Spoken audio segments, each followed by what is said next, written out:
Cheers, everyone. How we doing? Happy post Thanksgiving, Saturday after Thanksgiving. I don't know. Chris just had his Thanksgiving meal, so he's still in the middle of the better parts of the holiday. Yeah, I'm. My family, who I went to go see, they could only have Thanksgiving dinner today, so I'm full of turkey and green bean casserole and mashed potatoes and all of that now. And somehow still beer. and still space for beer. A hoppy IPA. Yeah, there's always room for that. So you're drinking a hoppy IPA right now? It's not hoppy. It's by Great Lakes Brewing, and they're out of Michigan. It's called Tropicoastal. I like Great Lakes. I do not know that one, but Great Lakes is Great Lakes is good. What is this? Yeah. Their beers are good. This one, it's 6%. It's definitely on the fruitier side of like your hazy IPAs, and is it goes down nice and smooth. Yeah, I like it, and plus when I go to Whole Foods, it's one of the IPAs that I can get a 6-pack for $10 for. So it's weird how there could be a local IPA brewed here in Chicago, but a 6-pack is like $15. But then something from out of state, a 6-pack is $10. That's typically how it goes, man. That's like, you would think it'd be the other way around, like there'd be some hometown discount or something, but apparently not. You're paying for the direct labor. I think the direct like in-state labor if you're buying local, because that's the same here for sure. Which the tie into the because in North Carolina, like there's Legion Brewing. Yep. There in Charlotte, and plus everything, the taps are all, the same price as an out-of-state beer. It's, there's no hometown discount whatsoever. Like the only one that you can get lucky sometimes is Noda Brewing, but they're like one of those almost too big to fail, I like sometimes they'll run a special. Yeah. Yeah. Like a bar will run a special where, what was it?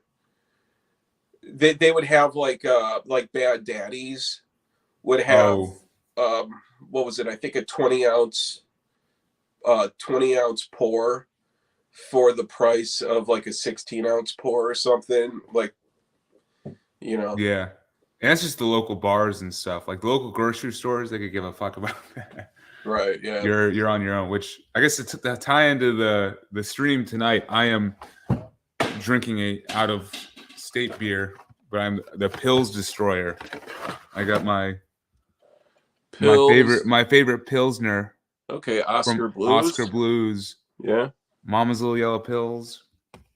It's now this is one you could have after a Thanksgiving meal. I feel like it's nice and light. It's got enough of that like Pilsner, almost like light malty potato kind of flavor to it, and it's good. It's good, and it honestly you could chug a shit ton of these while jamming to some Pig Destroyer. So and it's not like super foamy or anything, like because that like that's where it really kind of it's like the foaminess of it is that that's when it starts to build up when that's why it's not good with pizza or anything like that. I think like an IPA, it's when if you're having a beer with, I take a lager.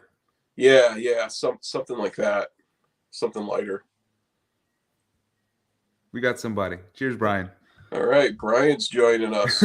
Someone that's not called XXX69 online is in the chat. Hot, wet, hallelujah. Girls. What other webcams do you need than these right here? I don't know. Right? Seriously. I wonder if like what if there was sort of just this you know, like you know, those bots pop up in the chat or something, but what if we clicked on one and it was called like wet hot cam girls, click here now, and I click on it, and then on the other end of the cam it's like this like gorgeous, like, and she's like, oh my god, Chris, I've been waiting for you for so long. Like, what? You know, oh, finally, I've been trying to get in touch with you, and I can't get it. There's no way you don't respond on LinkedIn, so I had to find you in this web in this web chat. This is the only way. Yeah, I had to name myself the most enticing name possible. Right? I know. Well, shit, if you disappear midstream, I guess I know what happened to you. Mm-hmm. Yeah. If not, there's this one in the chat still. He's yeah, Brian. I saw Brian's on a new video with Kellen. Yeah, your doppelganger. Yep, doppelganger from different state. He's got good taste, man. They're talking about 2000s death metal. I haven't seen it yet. So yeah, I didn't. Don't spoil it. I haven't seen it. I started to watch it, but then I had to go meet my cousins for dinner. So, yeah. But I'll follow up on it later. It's on the list. But yeah, I guess I'll go and jump in. We're so I kind of want to start to do some of these like discussions, like specific band discussions and deep dives, if you will, as I've heard them called, into bands that are like more extreme. I feel like too often the bands that are talked about are, you know, the bigger like either thrash bands or classic heavy metal bands or bands that kind of straddle the line between metal and hard rock, and you know, your Alice in Chains, Typo Negatives, and well, of course, Iron Maiden's, Judas Priest, and the ilk. But there's like a certain genre of extreme metal that is not necessarily talked about in as much detail, like especially going through like a whole discography and really trying to dive in to that discography. And I think, Chris, this was an idea that you kind of, well, your initial idea was the Pig Destroyer as a discography to jump into. You know, I just wanted to do an extreme metal band, but you were like, why not Pig Destroyer? And I think that's just a perfect one to, you know, to kind of start, because they're, I mean, I would say they're one of the bigger extreme metal bands out there. Definitely one of the bigger. When you think grindcore, you typically either think like the classic, you know, 80s, early 90s era, like Napalm Death or Repulsion, or Pig Destroyer, you know? And they're still holding like headlining big festivals and stuff. Like they just did they're about to do a headlining set where they play Prowler in the Yard in its entirety at Decibel Magazine Metal and Beer Fest in California. And that's like the Saturday headlining. Mm-hmm. Yeah, Pig Destroyer, they're definitely, I mean, they're one of those bands. Anyone who knows anything about metal, you don't need to explain to them who Pig Destroyer is. No. It's definitely, you know, from, I would say they're probably one of the big four of the second wave of grindcore. Starting in, you know, mid to late 90s. Mm-hmm. I think 98 is probably the first thing that they released, and you know, before that, I know Scott Hall he had a stint with AC on one of their albums. Yeah. And, I think maybe he was Agoraphobic Nosebleed came before Pig Destroyer. They did. I think they started in 95 and Pig Destroyer was like 97. Yeah. And early Agoraphobic Nosebleed was definitely ahead of their time. Like the whole drum machine grind was, you know, just unheard of, where it's like a two-piece band, just a vocalist and then Scott doing guitars and drum programming. But we'll talk about Agoraphobic another time. Yeah. This focuses on Pig Destroyer, and when Pig Destroyer, like when I first discovered them, and this is right late 90s in college, and when I heard their first release, I was just blown away because it's a Yeah. lot of it just brought extreme to a new level. That Had, and a lot of metal had kind of gotten a little stale for me, at least for what I was listening to. had you listened to grindcore before that? Like, were you aware of the genre, or? Yeah, but I didn't really like. I listened to Napalm Death before. You know, I started listening to Napalm Death. You know, probably the very early Barney stuff, which I still really like, and I think is some of their best stuff, like Mass Appeal Madness and Utopia Banished. I think those are excellent albums. Um, the thing is that's weird about grind. Oh yeah, but well, yeah, like what I was saying is, um, at that time I was more probably into like hardcore, Mm-hmm. and just because a lot of metal, at least metal that I had been consuming in the 90s, just kind of got stale for me in like the mid 90s, and then I heard Pig Destroyer, and I was just all right, we're back, you know. And What'd you first hear from them? Explosions in Ward 6. Yeah. Wow. That So was how did you stumble upon that one? Because they were like relatively underground during. um Like, were well you? I was living in Maryland. So you were close by. Yeah, because I was living in Maryland, and then I had friends who were, you know, in like the band scene in between like Maryland, DC, that whole, it's all just one scene really. And Mm-hmm. I had friends who were, you know, some of them were straight edge hardcore, others were punks, you know, some were just stoners who did whatever, who were just total bums. But yeah, I remember like one of my friends, Cole, was always like really big into like, he knew what the really good shit was that Yeah. was coming out. Like I learned about the Locust from him, and um he really like, from him I learned about Pig Destroyer and just a lot of good, really, you know, Mm-hmm. sick grindcore that like gave me faith in metal once again.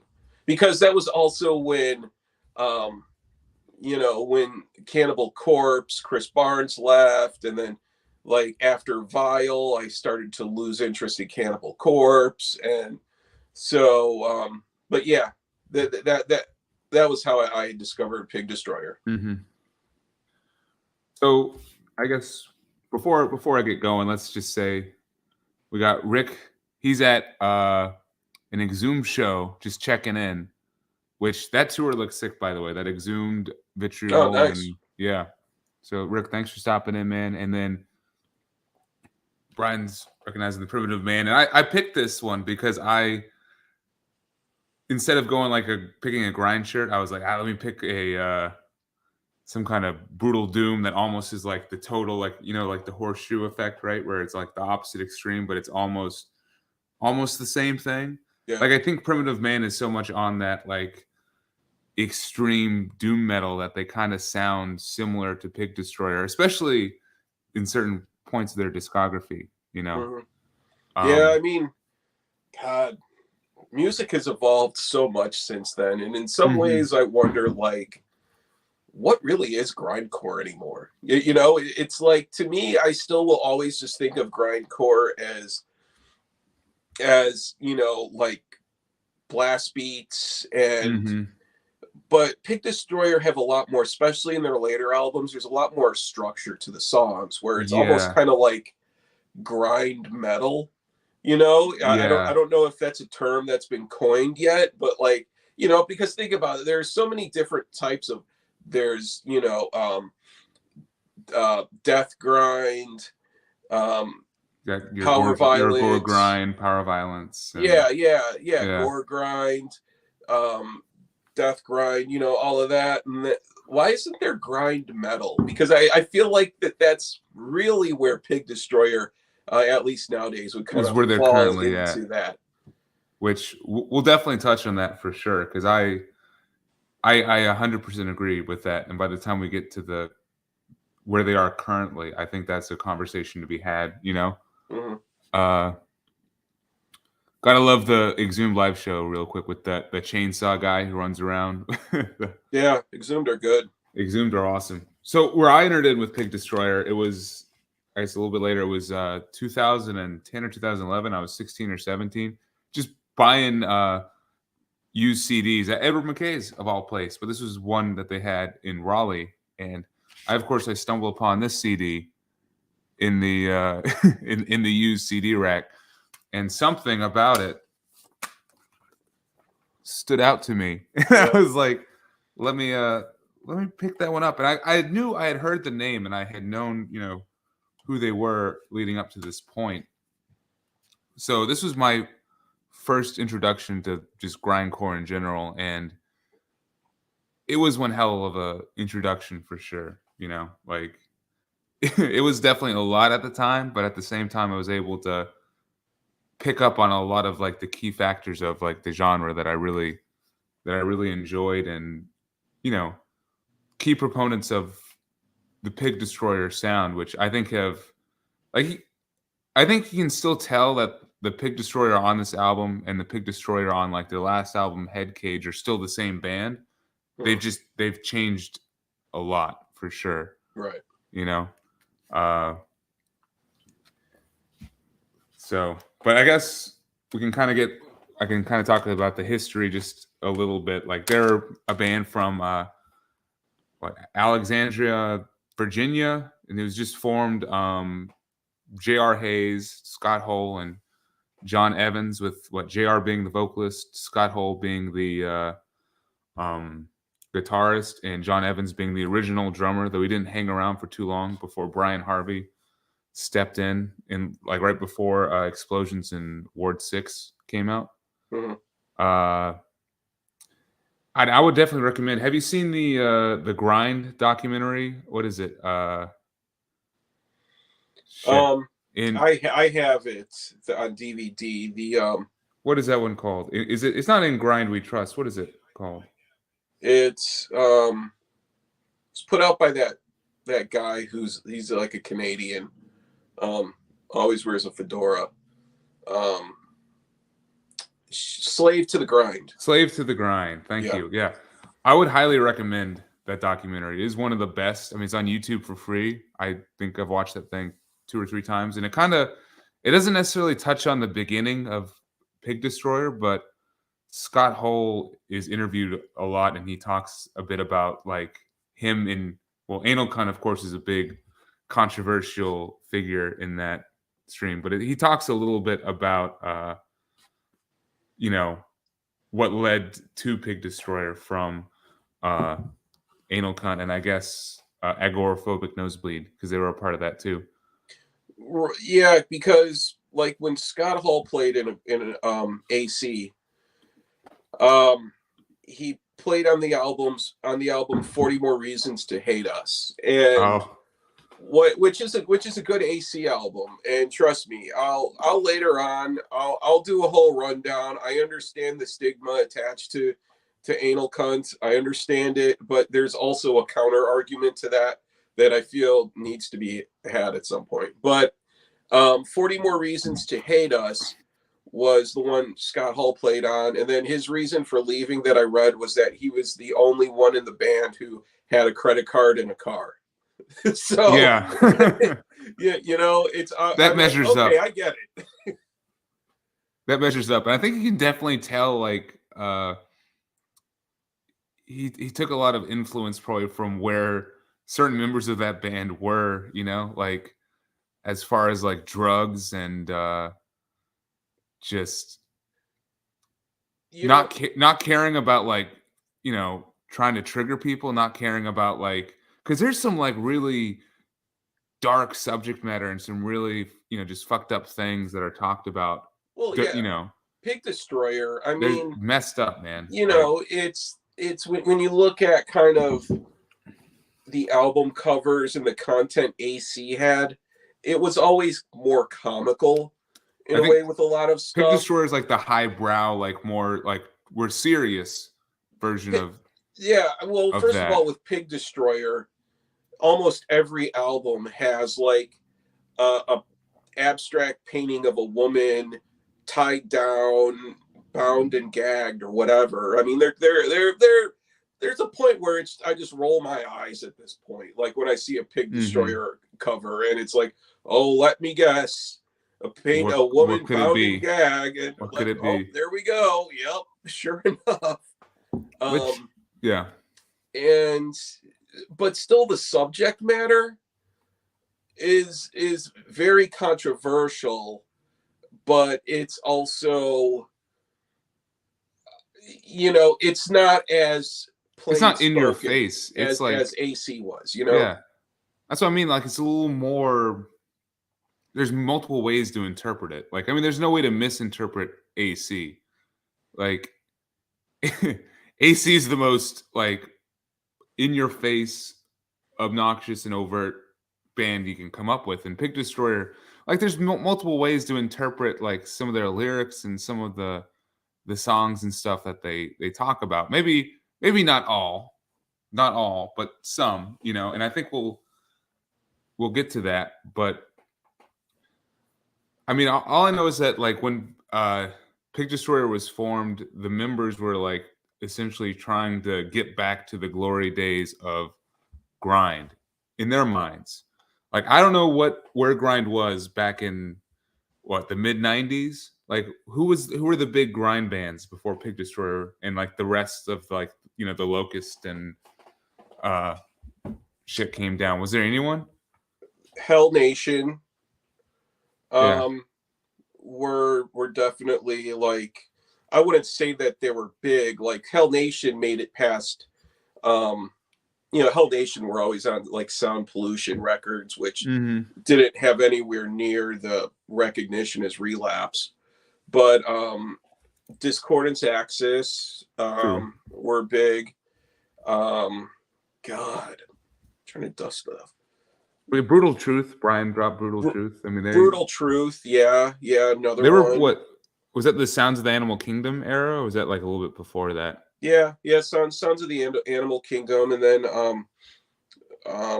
well, even before that, God, I can't even remember the titles of them. Something or other. Well, I have no control, but that's a little bit earlier. Yeah, the one that has like the purplish cover too. It's, man, I need to dig those out. I haven't listened to any of those in a really long time. But for grind from that era, yeah, Pig Destroyer were definitely one of the for like late 90s grind, definitely one of the big ones.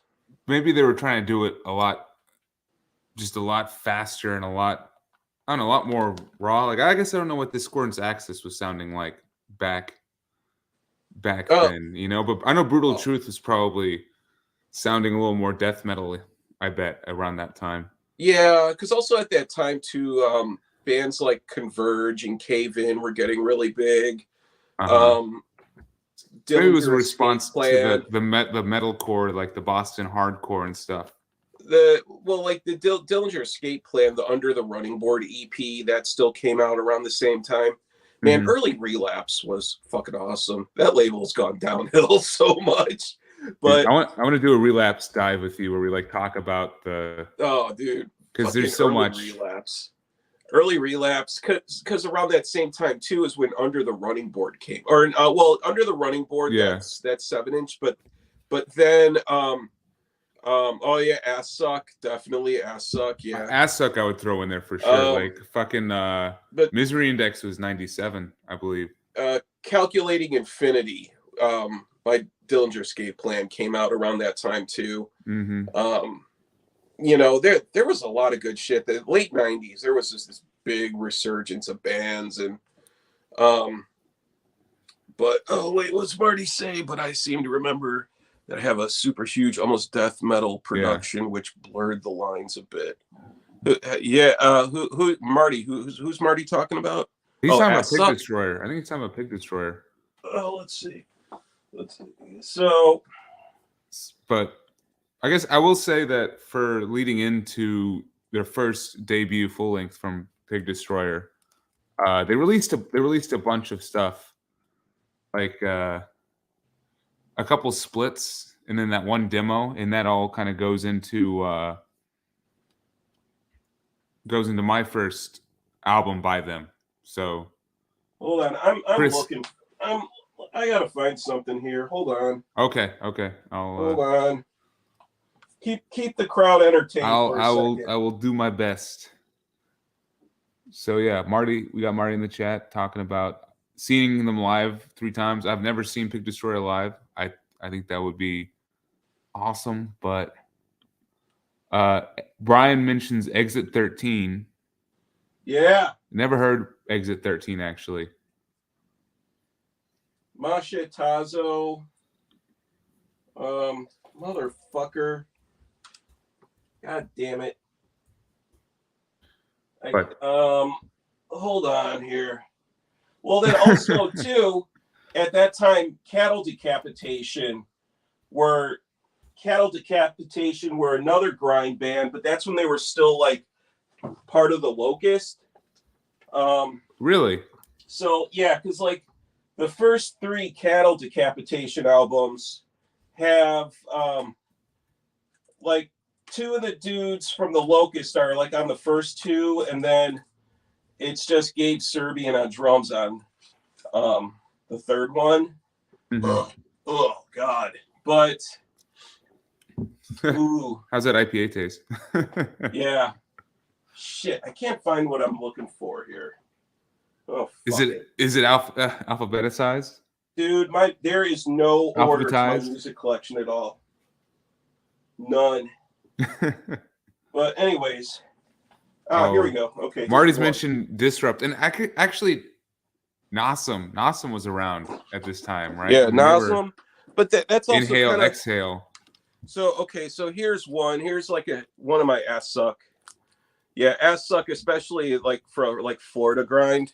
Nice. And then Excruciating Terror. This is another band that was like really, I think they were part of that whole like Southern California grind scene.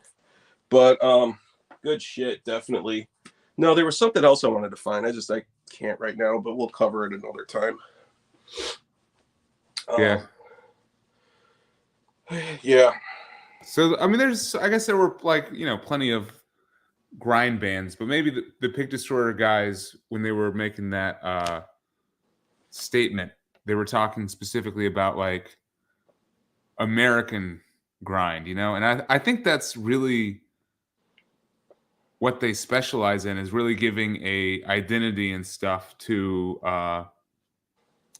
America as a scene for grindcore, like in the late 90s. I mean, like, of course, you had Brutal Truth and Repulsion and stuff, but like I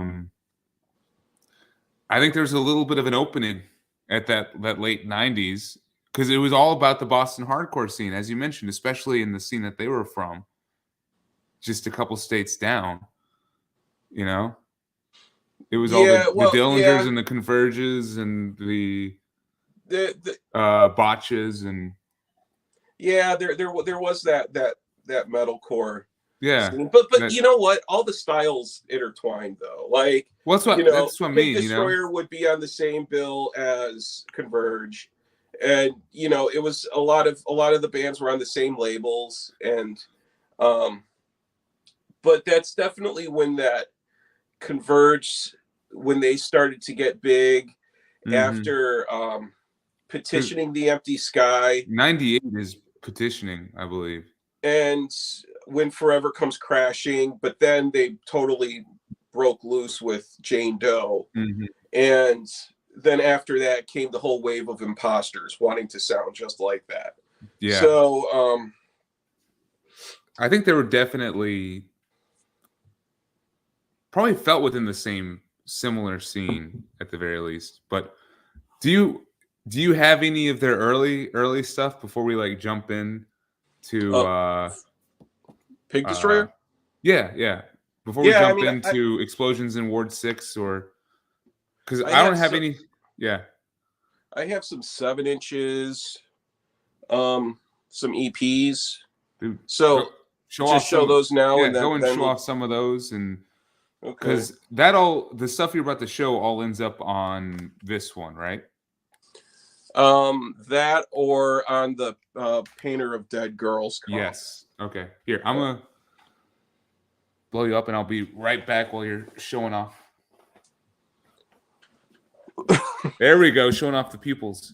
All right, so this right here is the Pig Destroyer Isis split. And Isis covers Street Cleaner, the Godflesh song, and then Pig Destroyer does Carcass covers. So they cover Genital Grinder, Regurgitation of Giblets, and I can't even read that because it's orange ink on like a pink background. Oh wait, I guess let me look at the inner.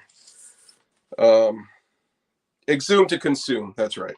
So I don't know what the pressing was on this. This is black 7-inch. Really good comp, definitely. Let's see here. That's the nice artwork. Very artful.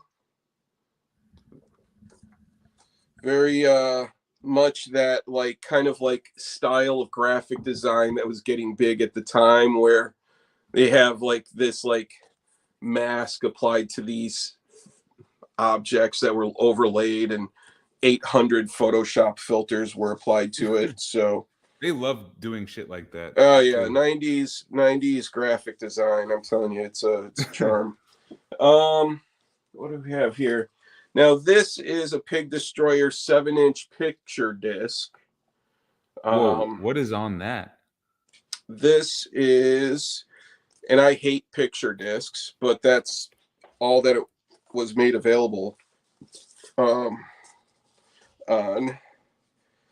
Let me see here. This is Blonde Prostitute, Patterns of Failure, Rejection Fetish, Dark Satellites, Purity Undone, Forgotten Child, White Sand, Painter of Dead Girls, and Down in the Street, the Stooges cover. Yeah, that's a good one. So this was recorded in 1999 in Upper Marlboro, Maryland. Put out by Reptilian Records, which was also a cool, when I lived in Baltimore, that was a really cool underground record store to go to. And I think they're still around. They were located right in Fells Point, right where Soundgarden is also located.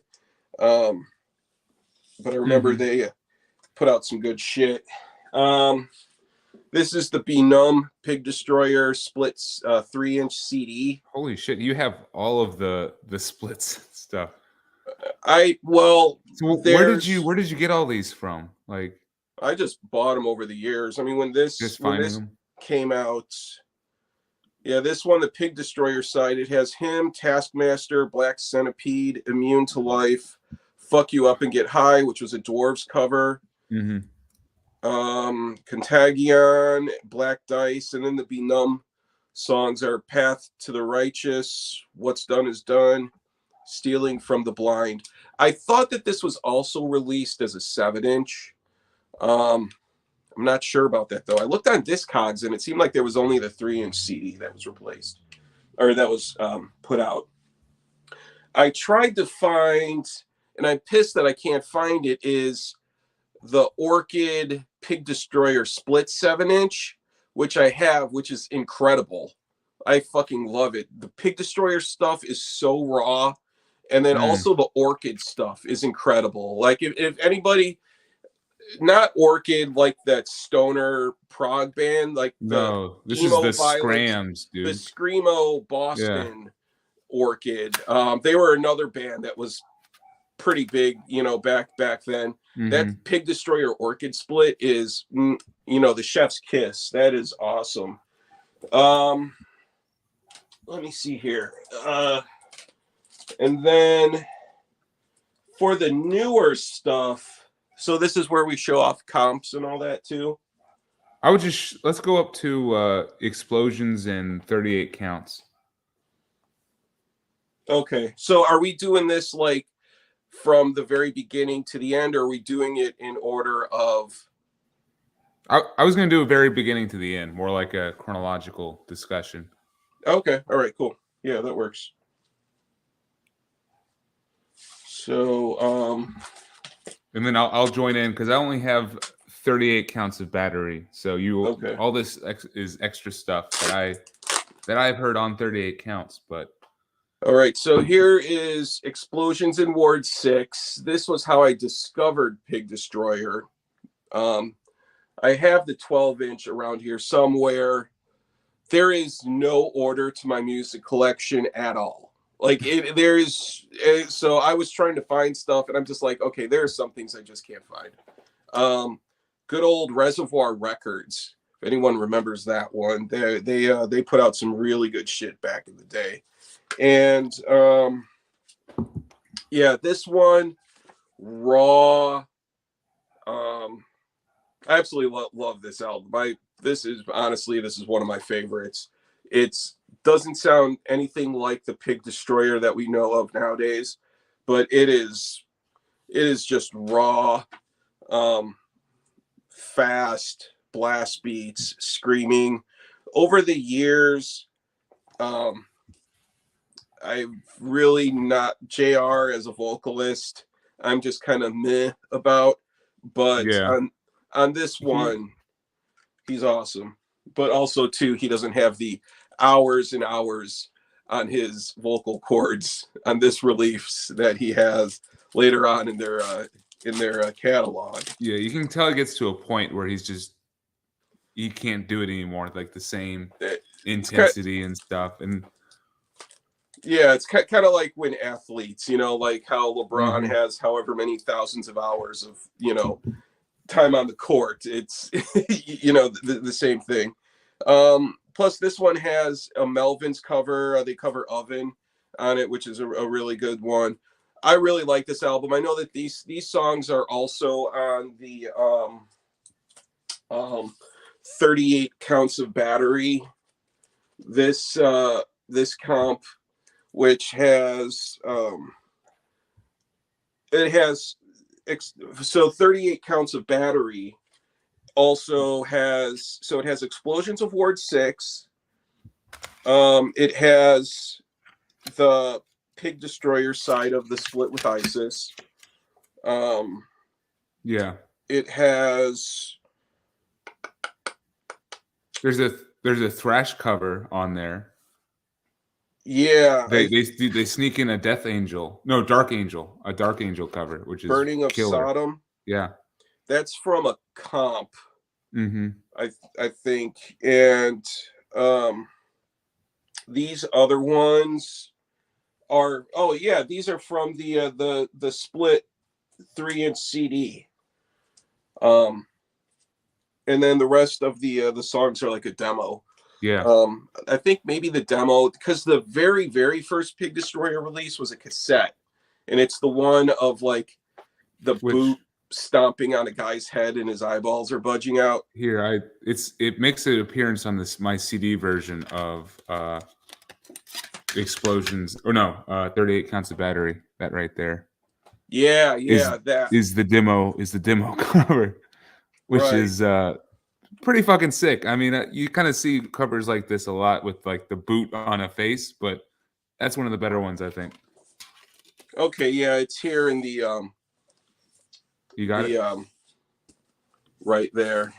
Yeah, nice. So, yeah, I just at the time when I, because I was living in Baltimore and just seeing bands play, in Baltimore and DC in that area. And Northern Virginia too, like Richmond, that whole music scene of like Richmond, DC, Baltimore, it's like one thing. And then, it's just so easy. And Philly too, because Philly's only 90 minutes from Baltimore. So the bands end up playing all like in that same, those four cities, all the bands all play all the time. It kind of comes off like a melting pot for sure. Yeah. So, you got anything else, or Oh yeah, from that era? Yeah, so getting into then this one, Painter of Dead Girls. This is which again, their theme of some poor disfigured woman on the album cover. What the songs on this one are from, let's see, Blonde Prostitute. Okay, so it's the 7-inch picture disc that's on here. I think that Benumb stuff's on there too. Yeah, I don't know why on Discogs 38 Counts is listed as an album, because it's a comp. Dark Satellites. Oh yeah, because they also had a split with a band called Knob, GNOB. So I think some of the songs are from there, and I don't know.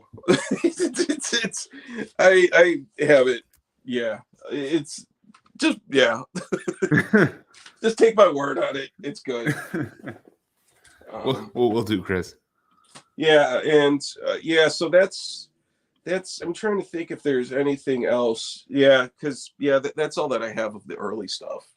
Okay, well, I will jump in saying that preparing to do this stream was the first time that I heard any of this material right here. So, I mean, I honestly was pretty floored and just impressed by it. I expected it to be a little more demo quality than what it ended up being, and maybe it's because I'm listening to it on this, which is like the remastered compilation, but it sounds awesome. Like it's sick, and it's really exactly what I want my most primitive grind to be. Like my most primitive grind that I enjoy, I want it to feel like you're kind of getting strapped into like a roller coaster that never ends. It just keeps going. You're just like, it's like a roller coaster except with the eyes open from like Clockwork Orange, and there's all these just crazy images just flying by as you're zooming on the roller coaster,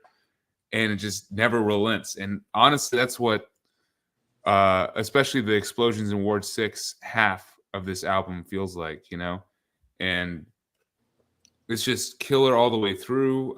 Dropping some tracks off of this. You mentioned Oven. I think that is an awesome addition. Like, I thought it was so cool hearing Melvin's played with that much of distortion and with the the grindcore vocals over it. Like, that sounded killer. There's a track on here, Treblinka, which was also the name of the first band that they originally made before making Pig Destroyer, that kind of disbanded. And in that, they introduced their first samples, which I think samples are pretty big when it comes to Pig Destroyer and their sound. They love to add some samples in there. And correct me if I'm wrong, but I think the sample from Treblinka is from The Fly 2, if you've seen that one. It's where she's talking about having the baby, but she wants an abortion instead because it's not going to be an actual baby. It's going to be a fly. It's killer. And then I just want to mention that the final song, Pixie, off of Explosions in Ward 6, is for sure a sign of things to come. It's just got straight up like just doom metal and sludge metal riffage. Straight up. And it's slow and crushing in about 4 minutes. It could fit like 6 of the other songs in its runtime, but it sounds awesome. And then the Carcass covers are awesome. The Dark Angel cover is super sick. And I don't know, the rest of the comp sounds awesome too. So I don't know, Chris, if I'd ever be able to find any of that other stuff that you showed, like the splits and the 3-inch CDs. I mean, I feel like I have to be the luckiest guy ever. Yeah. No, or you could just pay an exorbitant amount on Discogs. One of those two. Yeah. Yeah, which I am not willing to do. So I guess I will never own any of the other pieces of subject matter from this early era. Kellen, with all the big brained, more thoughtful questions for sure, is asking if we have any thoughts on the lyrical and album artwork themes on women as both victims and survivors. Because there's no denying that, as you mentioned, that women are a central figure in their albums, and I think they explore it differently with each one. So I'll probably touch on it a little, with each subsequent album that we kind of talk about. With this one, I don't really. I mean, thankfully there's no woman on this album cover. I think that's let's see, that's a dead dude right there, and that's like a pig splayed open, but no chicks. But there's definitely a theme of women from the perspective of men, for example, especially on the next album we'll talk about. Which you up for showing off your copies of Prowler, since I think we're ready? Yeah, just what I don't think Kellen saw this from the comments. This is the split with ISIS, and what's funny about this is at the time, this is back when Relapse was an awesome mail order. And when I got this, I was in college, and there's this kid from Kentucky who was into metal, and he had this like really strong Southern accent, and he was like, "Hey, Chris, did you hear that ISIS split?" Like, it was, and he was like, and he always called CDs discs. He was like, "Have you heard that new ISIS disc?" But yeah, so here's the ISIS split that they did, and then the one that I have with Orchid, it's packed away in somewhere that I'm not about to dig out, just because from moving and all of that. But yeah, I don't know, thoughts on lyrics. Oh boy, I'm a tough one to ask because I really don't pay that much attention to lyrics. Like I never sit down and like read the lyrics. I mean, after listening to something long enough, you start to absorb the lyrics, and I understand what they're talking about is women being victims of toxic masculinity and all of that, and I get that. I listen to percussion, like, and that's part of what I've always really liked about grind is the first thing I listen for, because I feel like some people listen to lyrics first and everything else is secondary. People who are guitarists, first thing they do is they listen to the notes and the picking styles and all of that. I listen to percussion. Interesting. And that's the first thing I notice, and what I pick up is drumming. That's why some bands that I really like a lot, like Revenge, killer live, just because it's so. And I've always liked the type of production where the drumming is really in the foreground, like where the drumming is really, like albums that Frost is on a lot of times, the production for those, Frost is always like right there in the front, like you're going to hear his drumming because he's sick, I've always liked that type of production, and that's where my ear goes to on first listen. And the drummer on the first Pig Destroyer release, he just couldn't keep up with the direction that they were going in.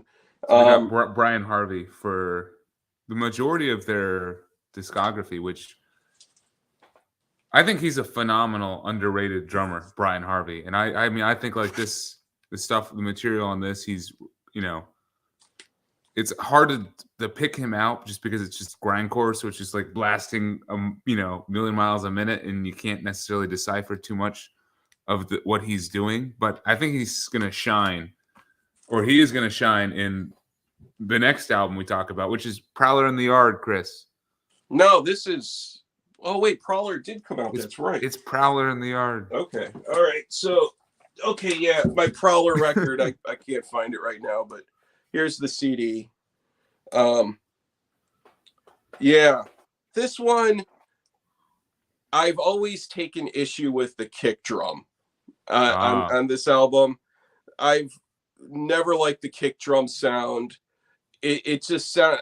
I don't know what they were thinking when they were mixing it. It sounds like a drum machine just beating you over the head. Maybe that's what they wanted. I don't know, but I just never was really into the production of this album. I really the intro of Jennifer blah blah blah making ice cream. You don't like that? Our fingers and her eyeballs and blah, blah, blah. You know, I'm just like, give me a fucking break. Like, I hate intros. I hate samples from movies. I just want to hear music, you know? And that's the Jennifer. Okay, yeah. So that's track one, and then Cheerleader Corpses is the second one.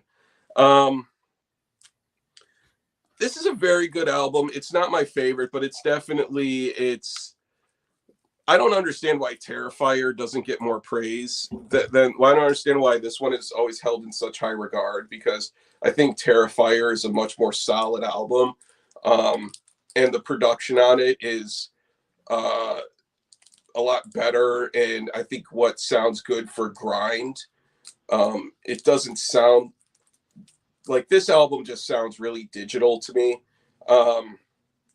And yeah, I don't know. Again, it's the kick drum. It's hard for me to get past that. It's a good album and it's one of my favorites, but it's Terrifier is just way up above that for me. Okay. Yeah. Are you up? Well, first, are you up for doing like a ranking or at least like a top three at the very end? Just because Yeah. I'm curious. Because I got all six of the full links at least ranked, but like Okay. at least the top three. So let me touch on this one. I will just go ahead and say that this one right here is my favorite, Pig Destroyer. It's I'd say it's them at their most just their influence and stuff are evenly divided out throughout the album, and it just to me it just melds beautifully across the full runtime. I don't even mind the intro and the outro. They're both super disturbing, makes me uncomfortable every time. I don't like necessarily listening to it, but it puts you in the right headspace. You know, it's not like after listening to that fucking bizarre intro about Jennifer and the licking eyeballs and shit, you're ready for the blast of Cheerleader Corpses and stuff. But I just think that this album perfectly divides out their influences. You know, like the first. I mean, when you compare run times, it's the first half.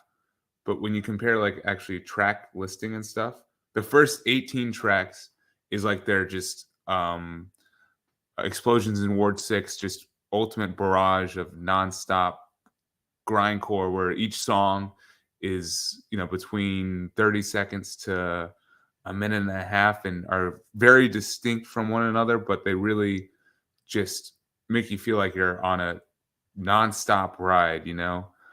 And there's killer moments in a lot of these songs too. Trojan Horror has a killer groove, like almost hardcore ending to it.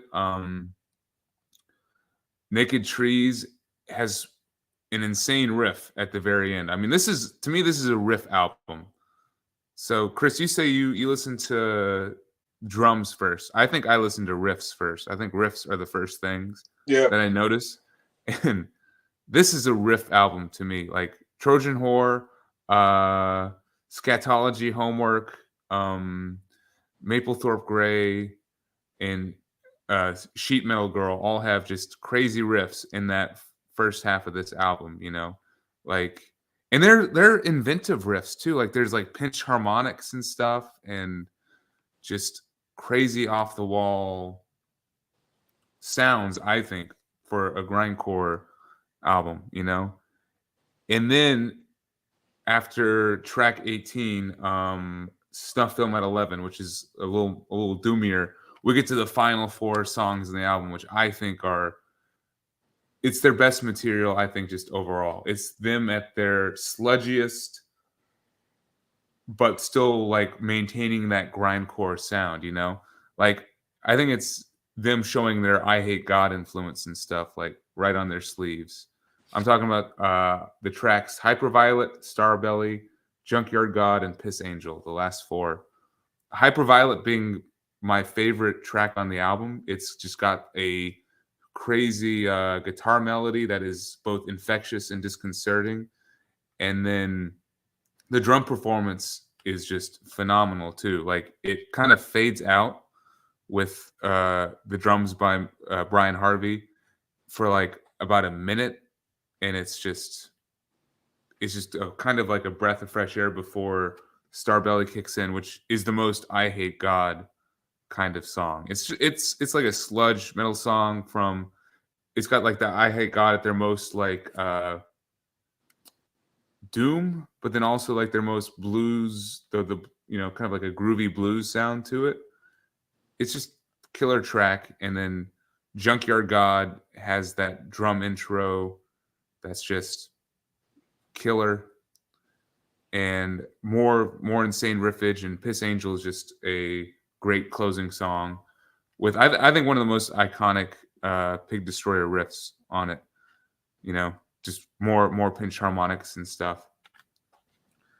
And there's definitely there is a concept here which I think Kellen touched on with that question. So to me, Pig Destroyer, especially on this album, this release right here, and you can just see by looking at the album cover, it's a concept album, I think, about essentially a horny American male brain being suppressed and taken to its like darkest places. It's like fucking demented, and it definitely views women in the most like, you know,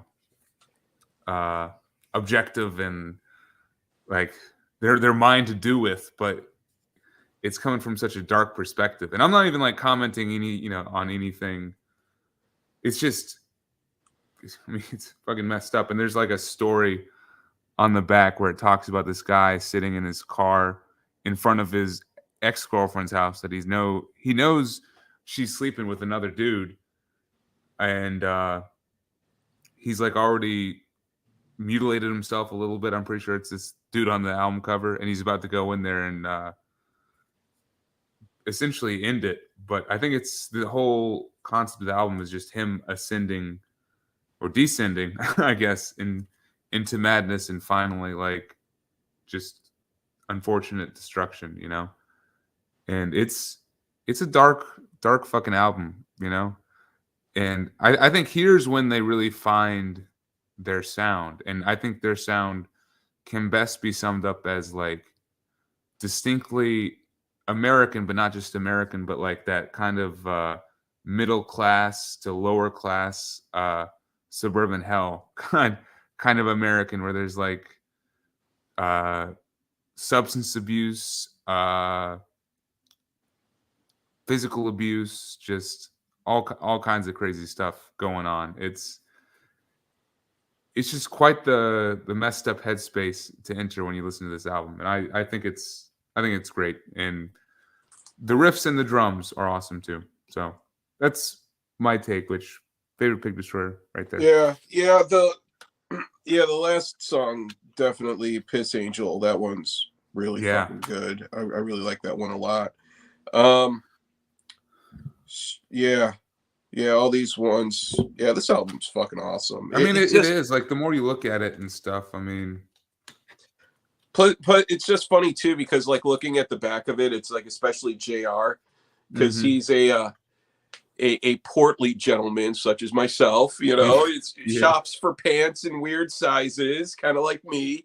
But he was just so young and spry back then. But he used to wear like the black button-down shirt. I remember it, but he was definitely a different cut, a different figure on definitely the a different couple. yeah. And Prowler in the Yard, Yeah, or it could be like, nowadays Prowler in the Yard, maybe it's just some grumpy old man who some damn kids are on our lawn and you take them and you cut their legs off, like, get off of my grass. You know how much time I spent working on that? You will never walk on my grass again. Yeah. Yeah, you'll never walk on my grass again after I cut your legs off with this saw. It's fucking messed up. I mean, like, just look at that face right there, dude. And Jesus Scott Christ. Hall looking like a surfer, like he's got like the surfer yeah. hair going on. He's always been a very buff, like, cut guy. Yeah, he's like almost the opposite of JR. Yeah, Like, yeah, especially in that shit. Slave to the Grind doc. He was a very like buff dude. You know, that reminds me of Scott Hall was in another band called Japanese Torture Comedy Hour.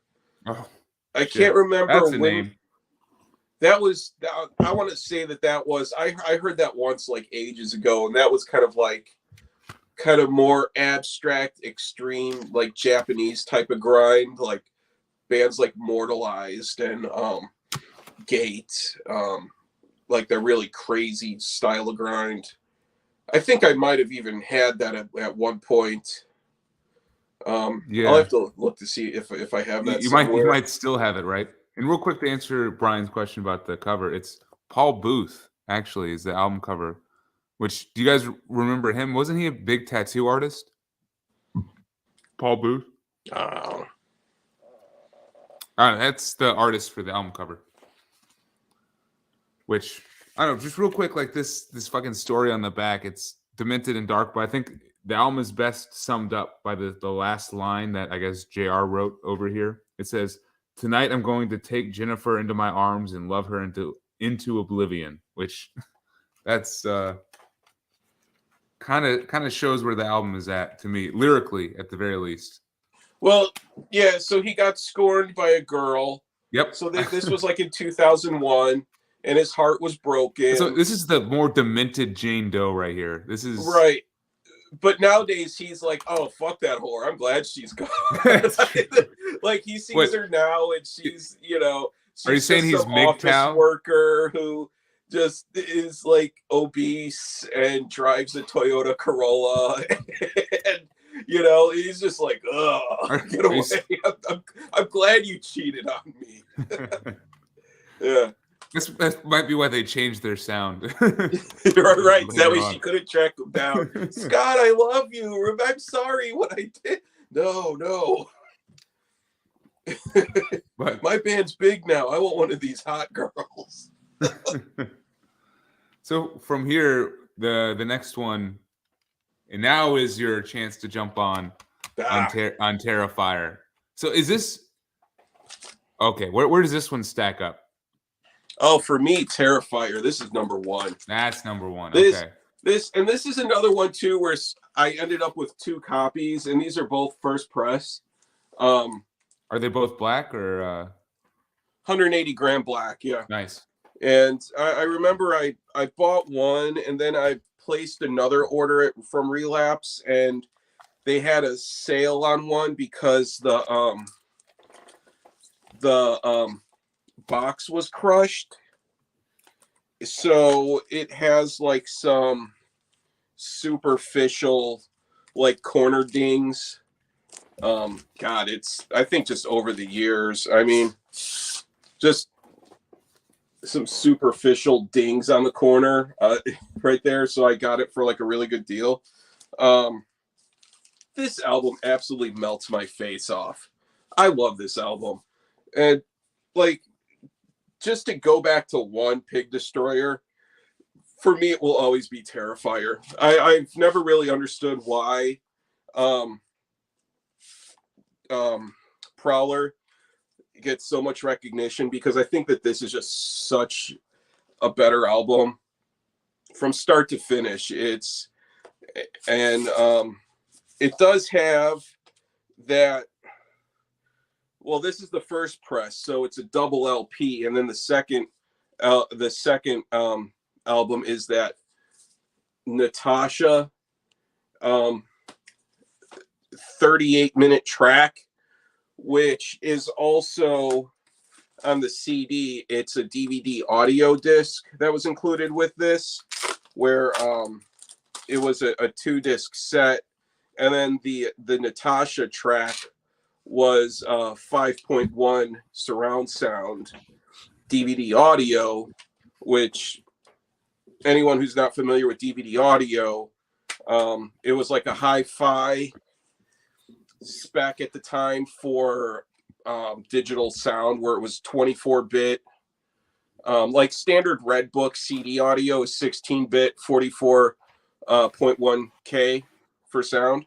DVD audio was 24-bit, 96K, all the way up to 192K, depending on how it was mastered.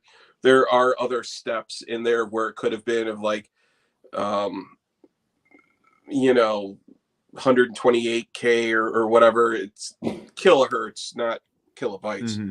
Have you actually listened to that in that like scenario? Because I've never listened to that. I've never had a 5.1 surround sound system. Likewise.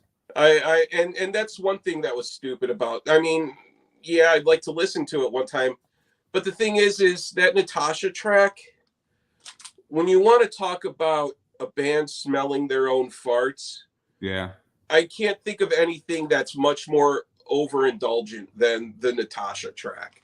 It's 38 minutes of just weird noises.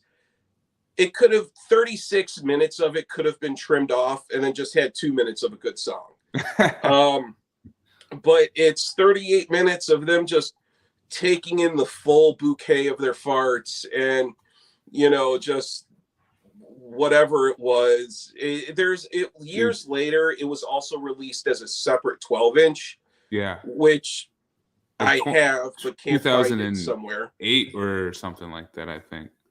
Maybe, yeah. It's like the artwork just has like her face with blood on her lips. Mm-hmm. I'm just like, I get really tired of their album art. But it's, so the Natasha track, it doesn't take away from Terrifier. No, is because it's fully separate. I mean, it is. I don't even know why they included it. I know in later releases on the CD and the LP, they don't include Natasha on it anymore because they realize that this song sucks. Whatever the concept was stupid. And, but yeah, this album just absolutely, from start to finish, it just melts my face off every time. I love it. This is like such a good album. Oh my God. I might have missed. Did you talk about your favorite tracks off of that? Oh God, Pretty in Casts. I mean, because the intro too, and I know I said before that, like, there's an intro, but it's just called intro, where it's just like this sweeping sound wave that kind of just, remember back in the day when you would go to the movie theater and there was that sweeping THX type of like sound where it'd be like, yes, ooh, and then it would show on the screen, presented in THX digital audio, whoosh, like that's what that intro is. And then it just right into, Pretty in Cast, which is just a shredding song. Scarlet Hourglass, Thumbsucker, Grave Dancer. I know that's one that Brian was saying that he really liked a lot. Towering Flesh. God, so many of these songs are just awesome. I mean, like this whole album, A Nice Dutch Oven by the full band. Brian always with the great comment. Here's Kevin. Yeah. Okay. Yeah. So he's right about the Natasha track, right? It's the whole band. Just like, how at like a cologne store, they'll have like the cup of coffee beans, and you sniff it to like neutralize, your senses, and then you sniff like the then they spray the cologne on the card and you sniff it, you know. I think it's just funny you're comparing Pig Destroyer to a cologne store. I never thought I'd hear the well, that's because the sensation of smelling their own farts with that Natasha track. It's that's just how self-indulgent it is. It's just awful. I hate it. That's funny. But oh yeah, the Terrifier, this whole album, man. I just fucking love this album. I wish that they would play live and play this album start to finish instead of Prowler. Yeah. Well, this one came out in 2004, so maybe we just have to wait another 2 years for them to get with the program when it comes to that. I guess what, like a 20-year like anniversary? A 20-year, yeah. Man. I don't know if that's what they're doing with Prowler or what, but the 20-year. I mean, it just got to reissue, you know. So they've reissued. Relapse has reissued this a few times as like a single LP, and of course they do it on some stupid color or whatever. Speaking of, am I ready to jump in? Oh yeah, yeah. Because like, listen, we can talk shit about Relapse reissues, but I partially like it because it always gives a newbie a chance to jump in and feel like, wow, look at this cool color vinyl that I scored, 15 years after the fact. But man, they turn a page in terms of songwriting. Kellen is talking about, this is my favorite Pig Destroyer song right here. Towering Flesh is my favorite Pig Destroyer song. It's amazing. Because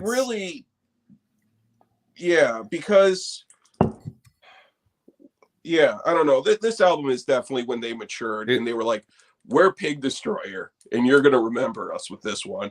But I don't know. It's still, Prowler still gets more recognition than that. Yeah, and I admit, I do not know why. Like, I like Prowler more, I think, for the reasons that I mentioned, that I felt like it was like they had the grind over here and like the sludge and the doom over here, and it was just such a creepy trip of an album.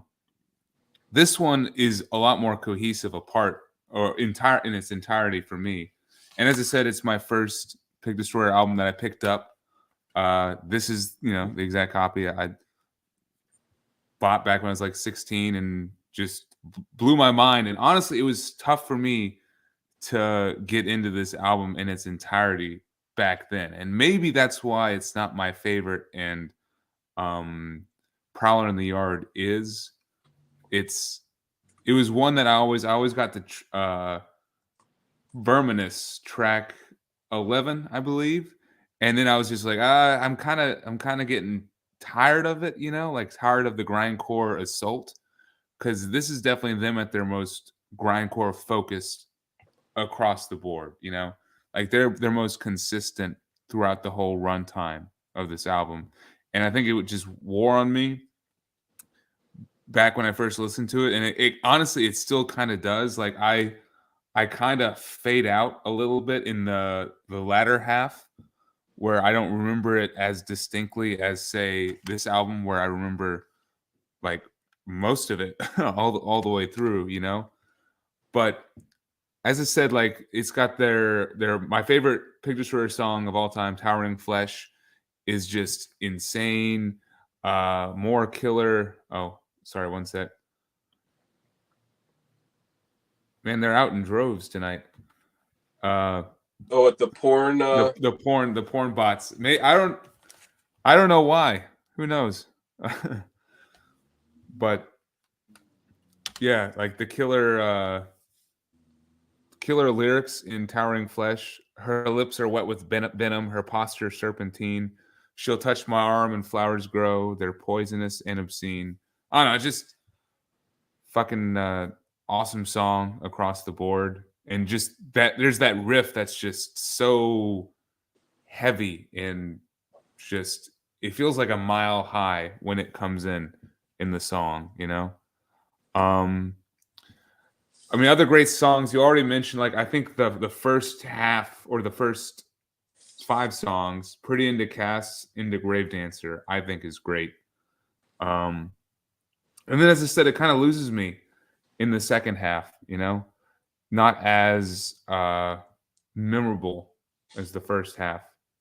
Which I want to say though that at the very end, with the last two tracks, "Crawl of Time" and the title track "Terrifier," it just comes back like a battering ram. Especially "Terrifier," which is an amazing closer, maybe one of their best. It has this like riff that almost has this slink to it, this like kind of crazy groove, and it's very, very doomy for sure. But Chris, I agree with you 100% though that this is Pig Destroyer. Like, I mean, this is their definitive album essentially. I think like for their sound, where they're they're consistent the whole way through.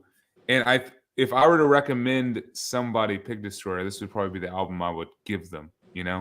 I would definitely give that one to them first. And you know what the thing I think with that one, how you were saying how it starts to drag on after a while, I think it's because you're just hit over the head just with sickness so early, where like the first half of the album is just so fast and nasty that if you listen to it and you played side B first, it would probably like have a different build up for you. Where because the later songs do get a bit slower and have a bit of a groove to them. But they just don't stand out as much as like the first half, like, and that's why I feel like Problem in the Yard is just a little bit better written. Oh shit, there we go. Because of that. Because it's like it's very balanced, So and I have the Relapse repress probably from like I don't know 2014 2015 maybe, which that's a cool little poster. And then I want to touch on Natasha a little bit as well, because I'm not like, I don't love it, but I don't think I despise it as much as you do, man. Like you said you could trim it down to 2 minutes. Yeah, I could. or maybe even a minute 45. Jesus Christ.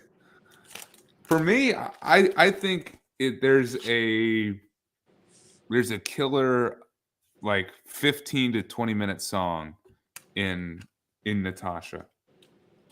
Like it's definitely not fucking 38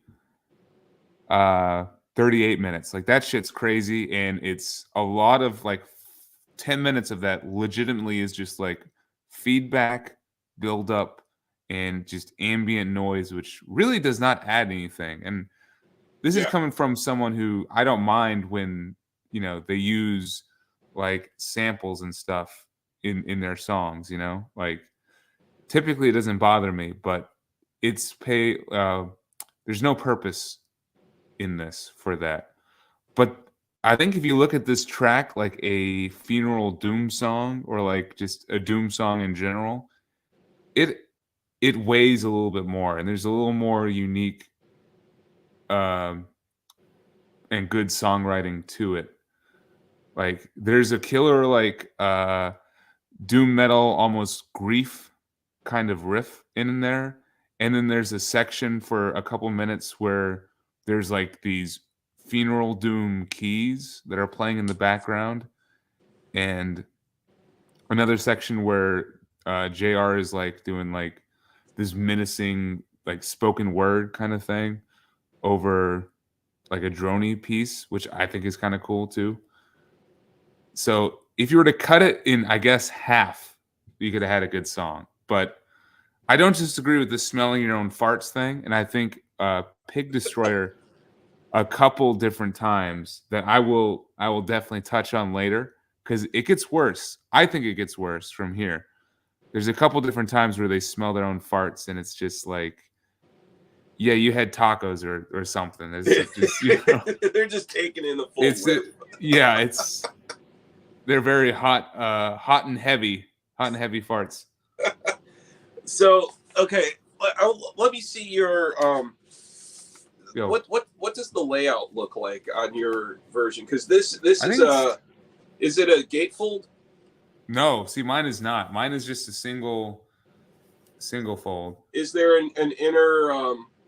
Do you have like an inner a liner notes or anything? Yeah, that's what I was showing off earlier, where it's got that. So I So think that is what the 2016. This is a 2016 repress.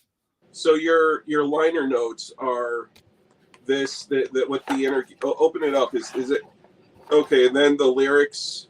So the lyric sheet is on one side, and then the inner. So then that's what I have here on. Oh, that's pretty cool. Damn. Okay. Yeah. Which, real quick, funny story about this this album cover right here.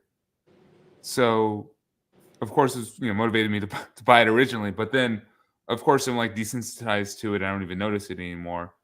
Recently, I was living with a couple different people, my girlfriend and another couple, and the other couple had it was one of their younger sisters and one of her friends coming over to visit for like the day, and I just had this thing out in the main area, just because that's where my record player was, just sitting facing everybody.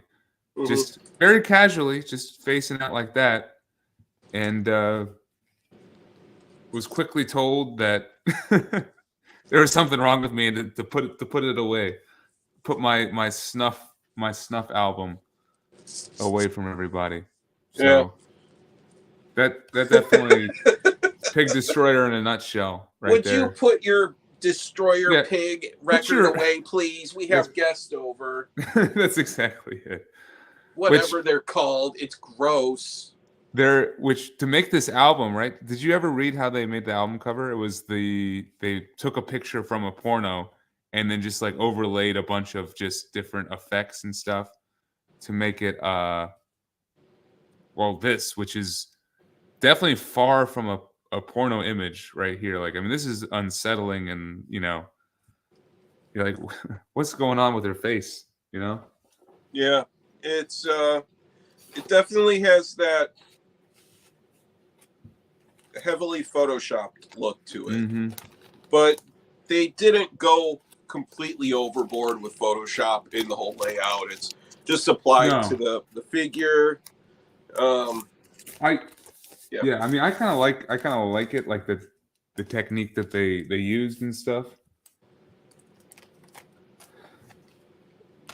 But yeah. And let's see, we got Malia. Malia. Cheers, Malia. Thanks for popping in. Yeah, 5 people watching right now. Yeah, that's pretty good. All right. Well, that's 5 people who are logged into YouTube. I'm sure there are thousands of people watching right now who aren't logged into YouTube, and we just don't know. So that's got to be it. Yeah. Thousands. That's got to be it. I bet the guys from Pig Destroyer are watching, and they're like, these clowns. These clowns. They're probably writing a letter right now. Get a life, losers.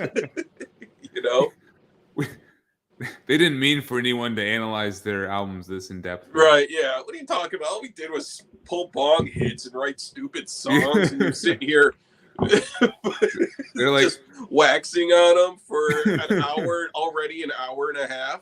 They're like, and we're only through 3 albums. Yeah. Yeah, seriously. Are you ready for album number 4? You got that one? Yeah. All right. Okay, so this is one that has grown on me a lot over the years. Solid. So 2007, they released this one right here.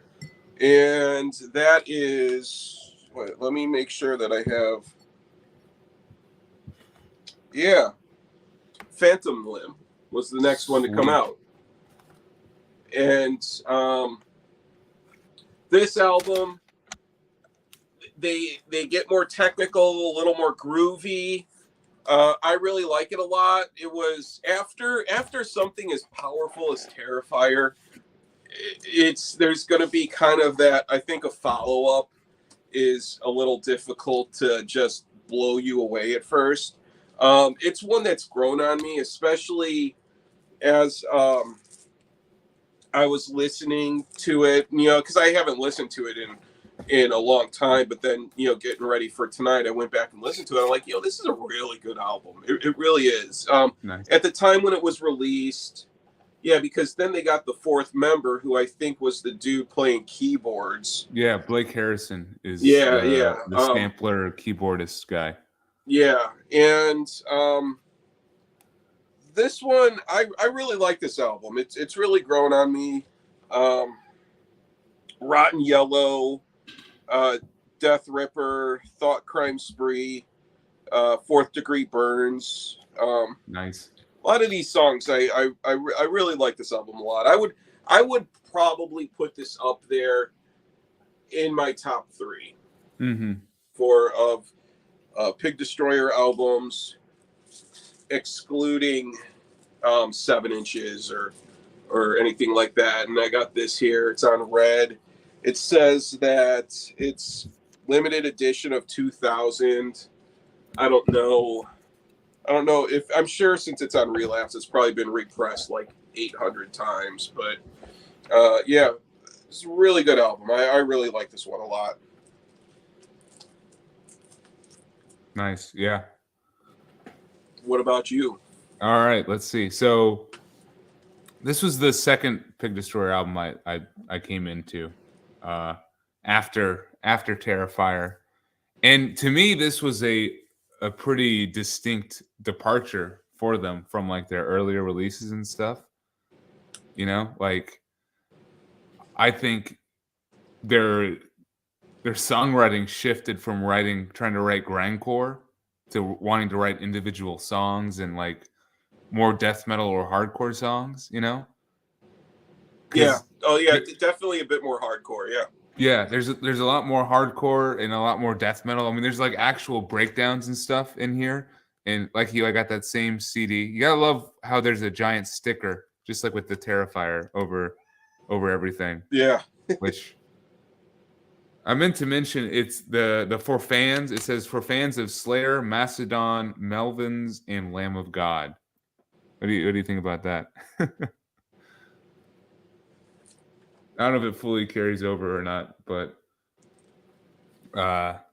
yeah, this is probably I think my second favorite one. Like as I said, the songwriting is a little stronger with individual songs versus like a whole cohesive album. You know, the songs themselves are longer and there's a lot more focus on these buildups within the song. You know, versus like a song being like a linear, just one shot, one trick pony kind of. There's actual like flow. You know, there's the a riff that leads into like a chorus and then the riff and then like a repeat. It's just there's more attention to songwriting for sure. But this is still savage Pig Destroyer to me. Still top tier Pig Destroyer. And I absolutely love with songwriting here. And I think for me, this was a lot more palatable than Terrifier was because of the reasons that I mentioned, because there was like distinct songs and stuff, and because of the more hardcore and death metal influences. Like, and it doesn't, because Terrifier, if you're not someone who's into really fast, screamy grindcore, I can understand how someone could get tired with Terrifier. Yes. You know, because it's so in your face and just beats you over the head. With all that, which is what I love, but I understand how someone can get tired of that. Yes. Like if that was your first exposure to it, I think you're gonna have to get tired of it, you know, like which this album I think just flows a lot better, you know, and like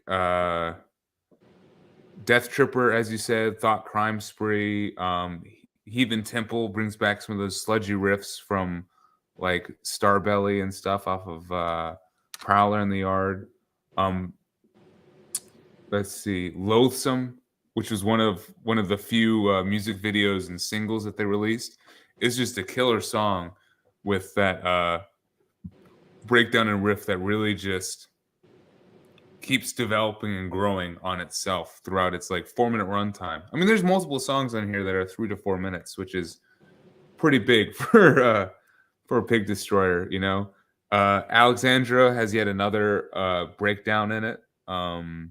Girl in the Slayer Jacket is a fucking awesome song and has just one of those riffs that just bowls you over, not just because of the riffage, but because of the drumming too. And once again, I want to say the drumming on this is top notch. I think it just sounds loose and really like it's about to, just be derailed at any second, which I think is the kind of drumming Pig Destroyer needs. So it's perfect. And then the closing track, the Machete Twins, is killer too. So it's, to me, there's not as much like disturbing tension on this album, like Terrifier and Prowl in the Yard has that disturbing kind of feel to it, but there's not as much here, but still fucking awesome. And then here's my Relapse Repress, which, so Chris, you got yours, was yours an OG like from when it was released in 07? Yeah. Okay. This is 2016 too. So I didn't see, was yours gatefold or just single? No, it's just a jacket. Okay. So this one's just the jacket as well. Probably very similar with does on the back, does yours say limited edition on the back? Probably not. It's got bonus tracks though. Oh, it does? Yeah. I think I probably only listened to them like once or twice because I usually just listen to the CD whenever I play my Pig Destroyer. It's always. Hey, wait, hold on a second here. Here, zoom into both of us. Get us both on here. All right. Let's see. All right. So, is the Machete Twins the last track on yours? The last track of the album, but there's bonus tracks, dude. Really? Yeah. I got bonus tracks. It says bonus track on it? Yeah. Abraxas, Annihilation, and Understand. I don't know if you can see those, but I got 2 bonus tracks here. Oh, shit. Which I don't have those. I have those for Terrifier, too. There's a couple. Actually, there might be a whole side for Terrifier.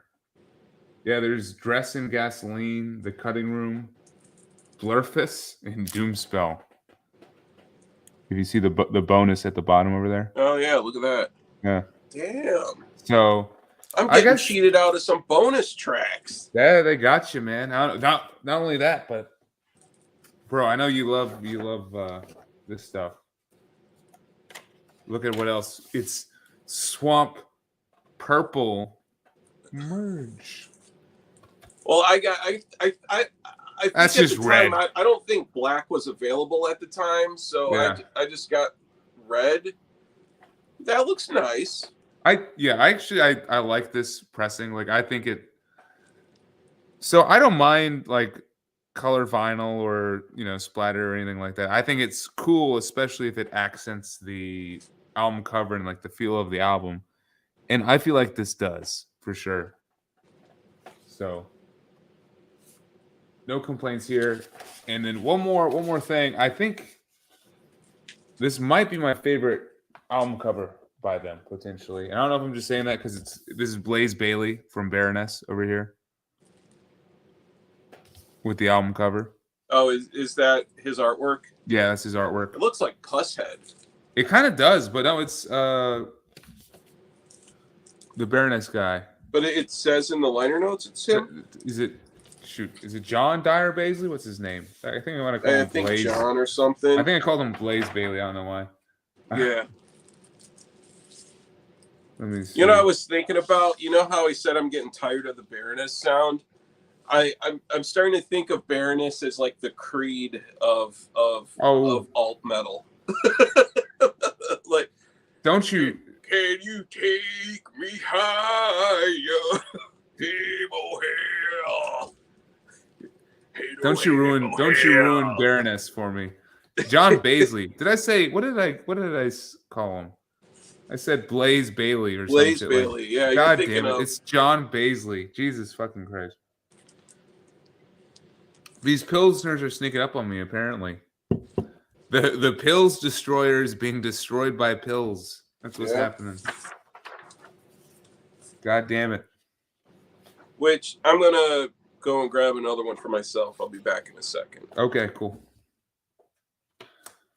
All right. So while he's grabbing that, first off, I'm glad, Brian, that you picked up the Red album. As I said, that's my favorite Baroness album and almost one of John's best vocal performances, probably. I think I might like him on the EPs or Split just a little bit better. Let's see. All right. So after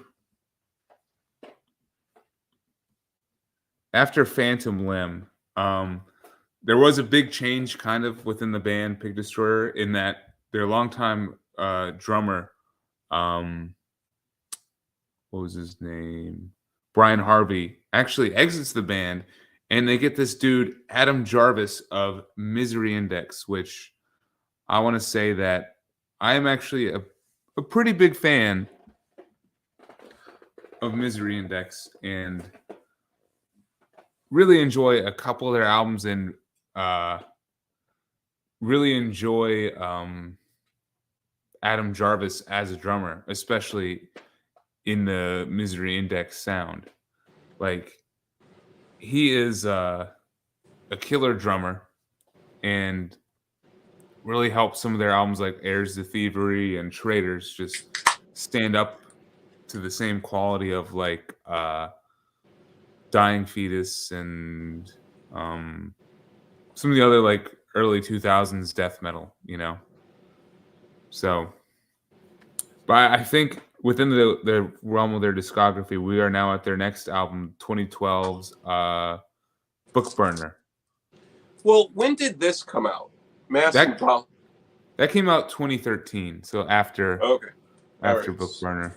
All right, Book Burner. Let's see what. Oh, yeah, which it was funny. The lead up for Book Burner. As I said, I think I mentioned this before. I was a big follower of Metal Sucks when I was first getting into metal around 2011, 2012.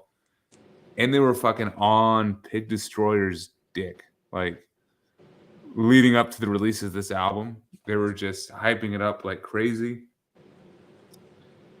And I'm curious to see what you think about it, Chris, because I like Book Burner a lot. Yeah. It's definitely... with this one, I started to get sort of that, like, a bit of that noise rock feel, kind of maybe bands like Unsane or the Jesus Lizard, like something like that. I started to kind of get a feel like that, where my turn for beer white. It's not as they've definitely slowed down. Like, they're not fast and blasty like they used to be. But I started to get a lot more of sort of that, like that kind of like noise rock influenced Jesus Lizard. Maybe not I could say like maybe an Unsane, sort of like that Amphetamine Reptile type of sound of, you know, a bit of that influence in a lot of their grooves. And but this one too, both of these versions were, like I said before, I always am a sucker for the deluxe version. So I have the deluxe for both the LP and the CD. We did this on our packaging stream about the booklet of this. I think is awesome. I love the way that they did the booklet for this. And this is the 2 CD set where, the second CD, it's black covers by Black Flag, Misfits, Angry Samoans, Negative Approach, Circle Jerks, Minor Threat, and Void. Same with the LP. Songs that I really like off of this one: The American's Head, Eve, Valley of the Geysers, Book Burner, of course, White Lady. The last one, Permanent Funeral, is really good. Yeah, I mean, I think it's a really good album. It's not Pig Destroyer that we think of, because we always just think of Prowler and Terrifier, really. Mm-hmm. But it's a really good, solid album. It's just not the sound that we associate with Pig Destroyer. And what do I have here? So this is shit. What'd you lose? Is that the No, CD? the CD just fell out of my lap. All right. Okay, yeah. So I have happens. this on black vinyl. And yeah, this is a definitely like a really nice gatefold. I think the single LP version is just a jacket. And what's the second? Yeah, and then the second LP is the cover songs. Oh, really? What Yeah. covers? Oh no, Depression by Black Flag, Wolf's Blood by Misfits, Lights Out by Angry Samoans, and I never liked Angry Samoans really, so don't really care about that. Can't Tell No One by Negative Approach, Deny Everything by Circle Jerks, Betray by Minor Threat, Who Are You by Void. So they're digging into the 80s hardcore influences there. Nice. But yeah, good album. Yeah. I like it. So this is I think my least favorite by them, actually. This is to me their most forgettable, like unmemorable album, if you will. Like probably, yeah. It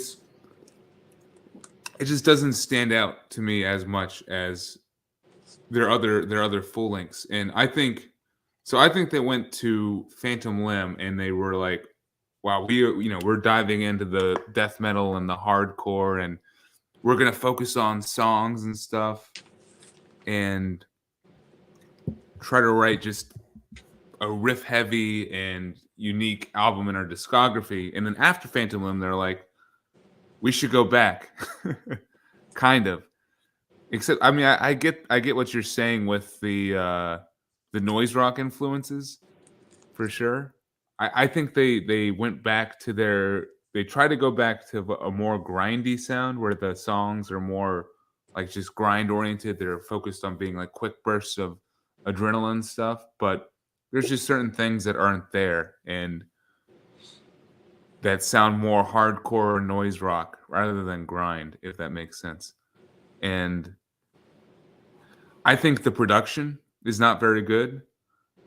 It feels very flat, if you will, like very, very punchy, very just not super organic. The production for Prowler in the Yard through Phantom Limb, I actually really like for the most part. Like even the drum production for all that. And then speaking of drums, I am not a fan of Adam Jarvis in this band. Like, I think he kind of neutralizes some of the songs by his drum playing. It's so clicky and so on the note. It doesn't have that like spontaneous grind feel to it. You know, that like maybe he's too good. He's too good. Drummer. I think he's too good. Yeah, he's too good. He's too honed in. He's very polished and focused. He hits every single note. Like, and he's playing like exactly with the riff and hitting every single note with the riff. And the drums by Brian Harvey are just, they're a beautiful, like, you know, clusterfuck of just fills and spontaneity, you know? Like, and I think it really lends to the grindcore sound of Pig Destroyer, you know? So those are the biggest detractors. But I will say, like, I own this album and I do like this album. Like, you know, here it is right here. And I even kept the little sleeve. Yeah, all right. From Relapse. Yeah. I know, yeah. And I do that too. Yeah. It's a cool little addition. I mean, it's got like advertisements and stuff, Mm-hmm. But The little Obi. the top Obi. And there's some really good songs on here too. Like, so there's still some really killer like Pig Destroyer songwriting. And actually, I do like the design of like the album. Like for example, the Diplomat, which I'm pretty sure features the vocalist from Misery Index as like a guest, is one of my favorite Pig Destroyer songs. I mean that music video that comes with the Diplomat is also awesome. I'd recommend you guys checking that out too. Baltimore Strangler is killer. Valley of the Geysers has, I think you mentioned that one, Chris. That one has a great like intro riff that just lays waste, just pummels you, as it goes. Burning Palm has a killer riff too. And then Permanent Funeral is a great closing song as well. Yeah. And then also it's a collaboration beer that they did with Three Floyds. That thing I mentioned to you. They have a collab IPA called Permanent Funeral. So. Oh really? Yes. Oh, if you ever see it, pick it up. It's on my to want list for sure. I can go in and ask for a permanent funeral. Do you have Permanent Funeral on draft? Yes. But I mean I do like this album. It's just, to me, it's just Pig Destroyer trying to go back and find that old sound that they had, on like Terrifier versus Phantom Limb, And I don't think they necessarily recapture it in the same way. So it's still a good album for sure. I think I'd probably give it like a 6.5 out of 10 if I were to like rank it. But still pretty good. So that was 2012. So now, well, real quick to respond. I guess Kevin can see that though, and I mean Jarvis is a great drummer, and live I'm sure he is the best. He got to see Valley played live at the Three Floyds release party. Was that in Indiana, in Muncie? I'd be curious. And was that for like the release party of Permanent Funeral, the beer, or? I'd be curious to know about that concert. But so after this album though, Chris, that's when they drop that EP you were showing, which was apparently it was recorded during Phantom Limb. Okay, so this one, Mass and Volume. Mass and Volume, which are you gonna go back to the Smelling of the Farts comparison? Well, I'm curious. It says Epic Doom EP. And I read about it, and I was like, "Oh man, Pig Destroyer, doing Doom. This has got to be awesome, And okay, so Brian Harvey is on drums on this one, and I really tried. I really wanted to like this one. The first track, Mass and Volume, is really good. Red Tar kind of just lingers on. I tried. I really wanted to like it. It's just one of those ones where I'll listen to it twice and it just sits on the shelf collecting dust. It wasn't them doing Doom the way I thought they would have done Doom. It's kind of just reminds me more of the Natasha EP and just again smelling their own farts. In a way, there's just a lot of feedback. And, a lot of times I think of, when there's just a wall of feedback and it just goes on and on and on, I feel like that's just a way to fill time. There's really just not a need for all of that. And maybe I'm being too critical or something. They say, well, you can't judge art. You can't judge art, I mean, this one though, one thing I will say, the album artwork itself is pretty cool. I do. It's different from their usual for sure. Yeah, it's not a woman bound and gagged, but and you know what? I just realized that this was in the Relapse Black Friday sale, and I didn't add it to my cart on vinyl. I might have to go back and see if it's still available, because I would like to own it on vinyl, just being the completest scum that I am. But yeah, I tried. It just doesn't really pull me in. Maybe I just should go back and try listening to it closer. Yeah, I don't know if that will help you or not. Yeah, I don't know. Like, what's your you have the 12-inch? Okay. Yes. So actually, this is funny. I just recently picked this one up. I was on vacation of Chattanooga, Tennessee. Yeah. And I knew we were gonna do this deep dive and stuff. I wasn't even trying to pick this one up at all, and I found this in the used bin. $25. I probably overpaid for it. $25 in the used bin. I'm the record store honestly was overcharging for everything, but like they all do now. Yes. So I knew it was overpriced. I mean, I looked it up on Discogs to figure it out, and I knew it was even overpriced on there. But I knew we were going to do the deep dive, and I was like, I couldn't help myself, and I fucking picked it up. Just for this moment, right here. And I agree with a lot of what you said, Chris, about this. I mean, like I think the artwork is cool. Mass and Volume to me is like Natasha Part 2, but with some of the more interesting moments of Natasha stripped away. Mm-hmm. Like I think Natasha had some cooler moments to it that I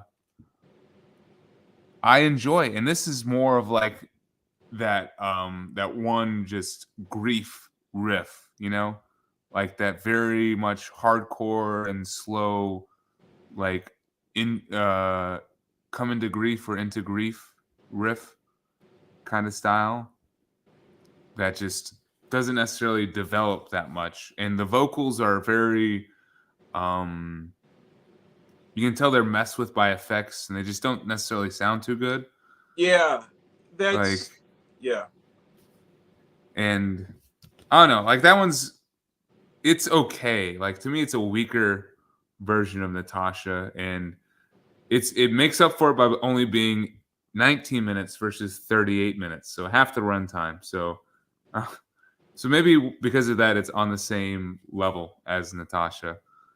But I actually really like Red Tar. I think Red Tar is a cool song.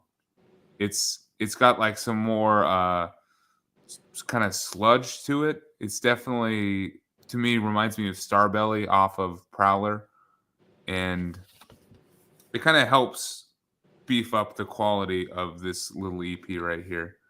And I can definitely tell I overpaid for it because Brian is reporting that I think the same copy that I have is available for $15 at the Relapse store, because I've got this green cover, or green vinyl. I mean, yeah, I'm on Relapse's site now, and I just realized, okay, there are a couple other things here that I need to add to my cart. Yeah, I mean, I wouldn't prioritize this though. That's the thing. Yeah, well, I would not prioritize this. Like, I need to get Ilsa Corp Fortress. I need that on vinyl because I just have the CD. Corpse Fortress might be my favorite Ilsa album, I think. Oh, dude, Ilsa are fucking awesome. Ilsa's awesome. But yeah, anyone watching, the whole Pig Destroyer discography except Prowler in the Yard, because I guess that is their most popular album somehow, is available for Relapse right now through Sunday for only $5 on CD and $15 on vinyl. So I would recommend checking it out for sure. Yeah, because from the Relapse sale, I ordered the Ilsa Coffin split. Yeah, that's a fucking cool. I'm sure it's gonna be a cool split. I actually have not listened to it, so I've listened I'm to acting like I have. Yeah, I've heard the Ilsa song, and it's pretty awesome. Nice. Just Ilsa, I think Ilsa are fucking awesome. Oh, dude, They're likewise. so good. They You know have what such a pisses cool me off sound. though, is that they have stuff listed, and they're like, it's on sale, like Nile in their darkened shrines, and then I click on it, and it's out of stock. Yes. And yesterday, when the sale started Friday, I was up late. Oh, Like dude, I me ended too. up, I think I was texted you at 3 a.m. or some shit. no, I was online at like 12:20 a.m. my time. Mm-hmm. And I go, and then I'm like, okay, let me get some shit now. And while the getting's good, and Nile was already out of stock by then. Oh, dude. The disembowelment one was out of stock. Just like, fuck. Oh, I didn't see that one at all. I figured I would not have had a chance with that one. Which, Brian, I would recommend some Ilsa, man. Like, for me, Corpse Fortress is the album to check out. But I don't know some of their stuff before that. So. Oh, dude, Ilsa. Corpse Fortress, The Felon's Claw is really good. Their first one, they're from DC, and I loved it, like, because I saw them play the last Maryland Death Fest that I went to. They played at Soundstage, and the dude, like the singer in the band, he was up on stage, and he was just pacing back and forth. And like when you listen to Ilsa, they are just so heavy and just down-tuned and nasty, and his screaming, like, just into the microphone, but he has this, like, on stage, like, he looks like an abusive, drunken stepfather on stage, because he just paces back and forth, like, like this, and then in a white looking down at the crowd as he's just like, rah, rah, and, oh, they're so good. Dude. All right, so we got one more Pig Destroyer album though. Oh, you got that one? Well, hold on a second here, because we have this, right? Oh, that comes out after. That's 2020. Wasn't this before? Oh, okay, so this came out after Head Cage. They released the single, the octagonal. Octagonal. Yeah. Stairway. Okay. Yeah, they released that in like 2013 or something. Oh shit, that's right. That was during. And then they released this the in full 2020. Oh, that's right, because it was. I remember. Okay, because this was one of the first COVID records that I got. Yeah. Okay. When I started, just this like buying everything because I was trapped in my apartment. Reminds me of the vocalist from dude. Austin Lund was talking about him yesterday on that stream. Brian's talking about the dude from Ilsa. Dude, they're fucking awesome, man. Yeah. Ilsa is so good. Totally. You know what? And Tombs, there's some Tombs albums. See, the thing is it's like the prices on some of these, like Tombs, Savage Gold, double 12-inch. Regular price $21.99, sale price $20. I mean, that's not really much of a deal. That's why the CDs are the way to go, in my opinion. I'm only buying CDs off of the Relapse sale. There are some of these that are more expensive. Yeah, no. Well, not all of them. Some of them were like $4 originally, and they actually up them to $5. So. Ultra Mantis Black, the 12 inches. No, don't buy that one. The regular price is $11.99, but the sale price is $15. Huh? Fuck that. They do that with some of the CDs. Yeah. Well, you know, one that I wouldn't have mind getting on vinyl is that CD that is the drummer from Mastodon, Arcadia. Oh, yeah. Shit, I saw that the other day used. Is that pretty good? I've not listened I have the CD for that, and it's a good album. I wouldn't have minded getting it on vinyl, but it was like the record regular price was like $9.99, and then the sale price was $15. Mm-hmm. Yeah. So just wait The for sale this. price Wait for for who? the sale to end. So, so wait, Chris. Let's wrap this up, and then you can look at your relapse order. Okay. Sorry, All right. man. So, head cage. Head cage. Head cage. I like head cage. It's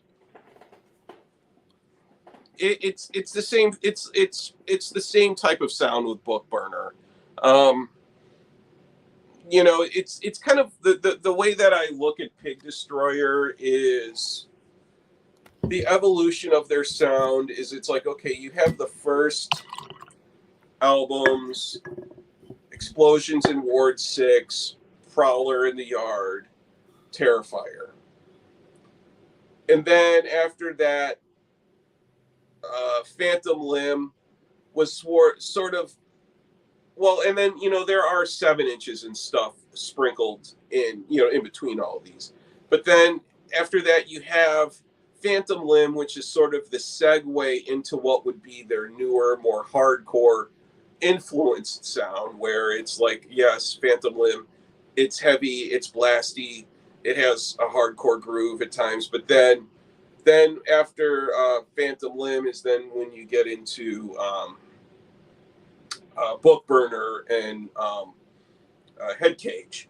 And I like Head Cage. It's a good album. I mean, it's just, again, it's not the Pig Destroyer sound that we're used to or that we think of when we think of Pig Destroyer. It's still a solid album. It really is. I mean, the opening track, Tunnel Under the Tracks, is really good. Army of Cops, Circle River. Yeah. I mean, I really like it. Again, I'm shitty at reviewing albums because I don't, you know, I don't understand guitar playing and, you know, like pinch stuff and picking things and all of that. All I know is I like good blast beats or a good groove and good screaming, you know, and it doesn't disappoint. No, I don't think it does. I definitely like this album, and I got the record here. I definitely like this album more than Book Burner for me. Mhm. Like, to me, I think this. So as I said, I feel like Book Burner was them trying to get back to a Terrifier sound, and this was just them saying "fuck it" and kind of just being where they were at, you know, which is not a grindcore band necessarily at all. Like, they're still Pig Destroyer for sure, but when we first started the stream, Chris, you mentioned grind metal. Yeah. And I mean, I think that is so apt to this album is grind metal. Like, I mean, it has the grind grittiness and intensity at times, but there's just so many different metal, just like subgenres, like, you know, hard, or I mean, I guess hardcore's not a metal subgenre, but hardcore and like sludge and doom and, you know, thrash kind of thrown in here. That it's not grind. It's just, you know, them kind of having fun. This is honestly a fun album, which I don't think Pig Destroyer have ever necessarily released a fun album, but this to me is fun. It's energetic, it's bouncy, it's bouncy. Like, yeah, a lot of the riffs and stuff are filled with groove and like kind of makes you want to mosh, you know, like a hardcore metalcore mosh, you know. Army of Cops has that crazy breakdown in it. The Torture Fields has a killer kind of breakdown heavy intro. Concrete Beast is the only miss on the album to me. It's got Cat from Agoraphobic Nosebleed in it, and it's a very weird, just a very weird song. It doesn't necessarily go anywhere. There was some weird falling out with her and the band too. I saw that. Like, she accused the band of being a bully, or like they were all being bullies to her or some shit like that. And I guess someone in the band made sexual advances towards her or something. And so, yeah, I don't know. That could be it too. I forget. Yeah, something like that. Yeah, I mean, it's a bummer because I not to talk about agoraphobic too much, but their EP Arc that she did, I actually really like that one. The song The Adventures of Jason and JR is just like a straight up hardcore, like just very fast and fun kind of song. Mount Skull has some killer riffs, and then House of Snakes is just a straight up sludge ending to this album. Like, do you know like the one of the riffs or the final riff of that song to me sounds like fucking Black Tusk or Mastodon or something off of like the Savannah sludge scene, you know? Yeah. Like, it's good. It's good. Oh look, white vinyl. So I think it's an interesting place for the band to be left off at, you know? Like, it's an interesting album for them to kind of not end on because, like, you know, we don't know that they're ending, but they released that EP, which you showed. Which, what are your thoughts on the Octagonal Stairway? I like it. Yeah. I like it. The opening song, the octagonal. So yeah, is it octagonal? How the fuck do you say that shit? Yeah, I don't know. Yeah, octagonal, octagonal stairway. I don't know. I've been out of school for too long. Likewise. The cavalry. This is a really good one. And it has head cage on it, so. Which I thought was weird that it had that. Which is not on the Head Cage album, but the last song, Soundwalker, it's like a good like noise song that actually has like but again, it kind of drags on for like 10, 11 minutes or so. Do you like it overall, or do you think it is indeed too long of a song? The last track, I think, is too long. Soundwalker. Yeah, the last song as like a soundscape type of track, I think it's too long. I feel like a lot of times just those droning on sounds that either it's designed for you to just zone out with headphones on and smoke some weed to it, which maybe that's the intention. But a lot of times I feel like just like 10 minutes of just droning and feedback and stuff is it's just like, all right, let's just fill some time. I mean, yeah, they're not that nonchalant about it, but and it's like, this is an EP. They shouldn't have to feel like they need to fill time for an EP, you know? Yeah, but yeah, I mean, it's definitely a good song. I mean, the opening song was really good. I really like that one a lot. But and it really returned. The opening song really goes back to their really grindy, stuff that you think of from like the Prowler and Terrifier years. That type of sound. But yeah, what is this one here? What do we have? Printed inner sleeve. By this point, there are 5 guys in the band, and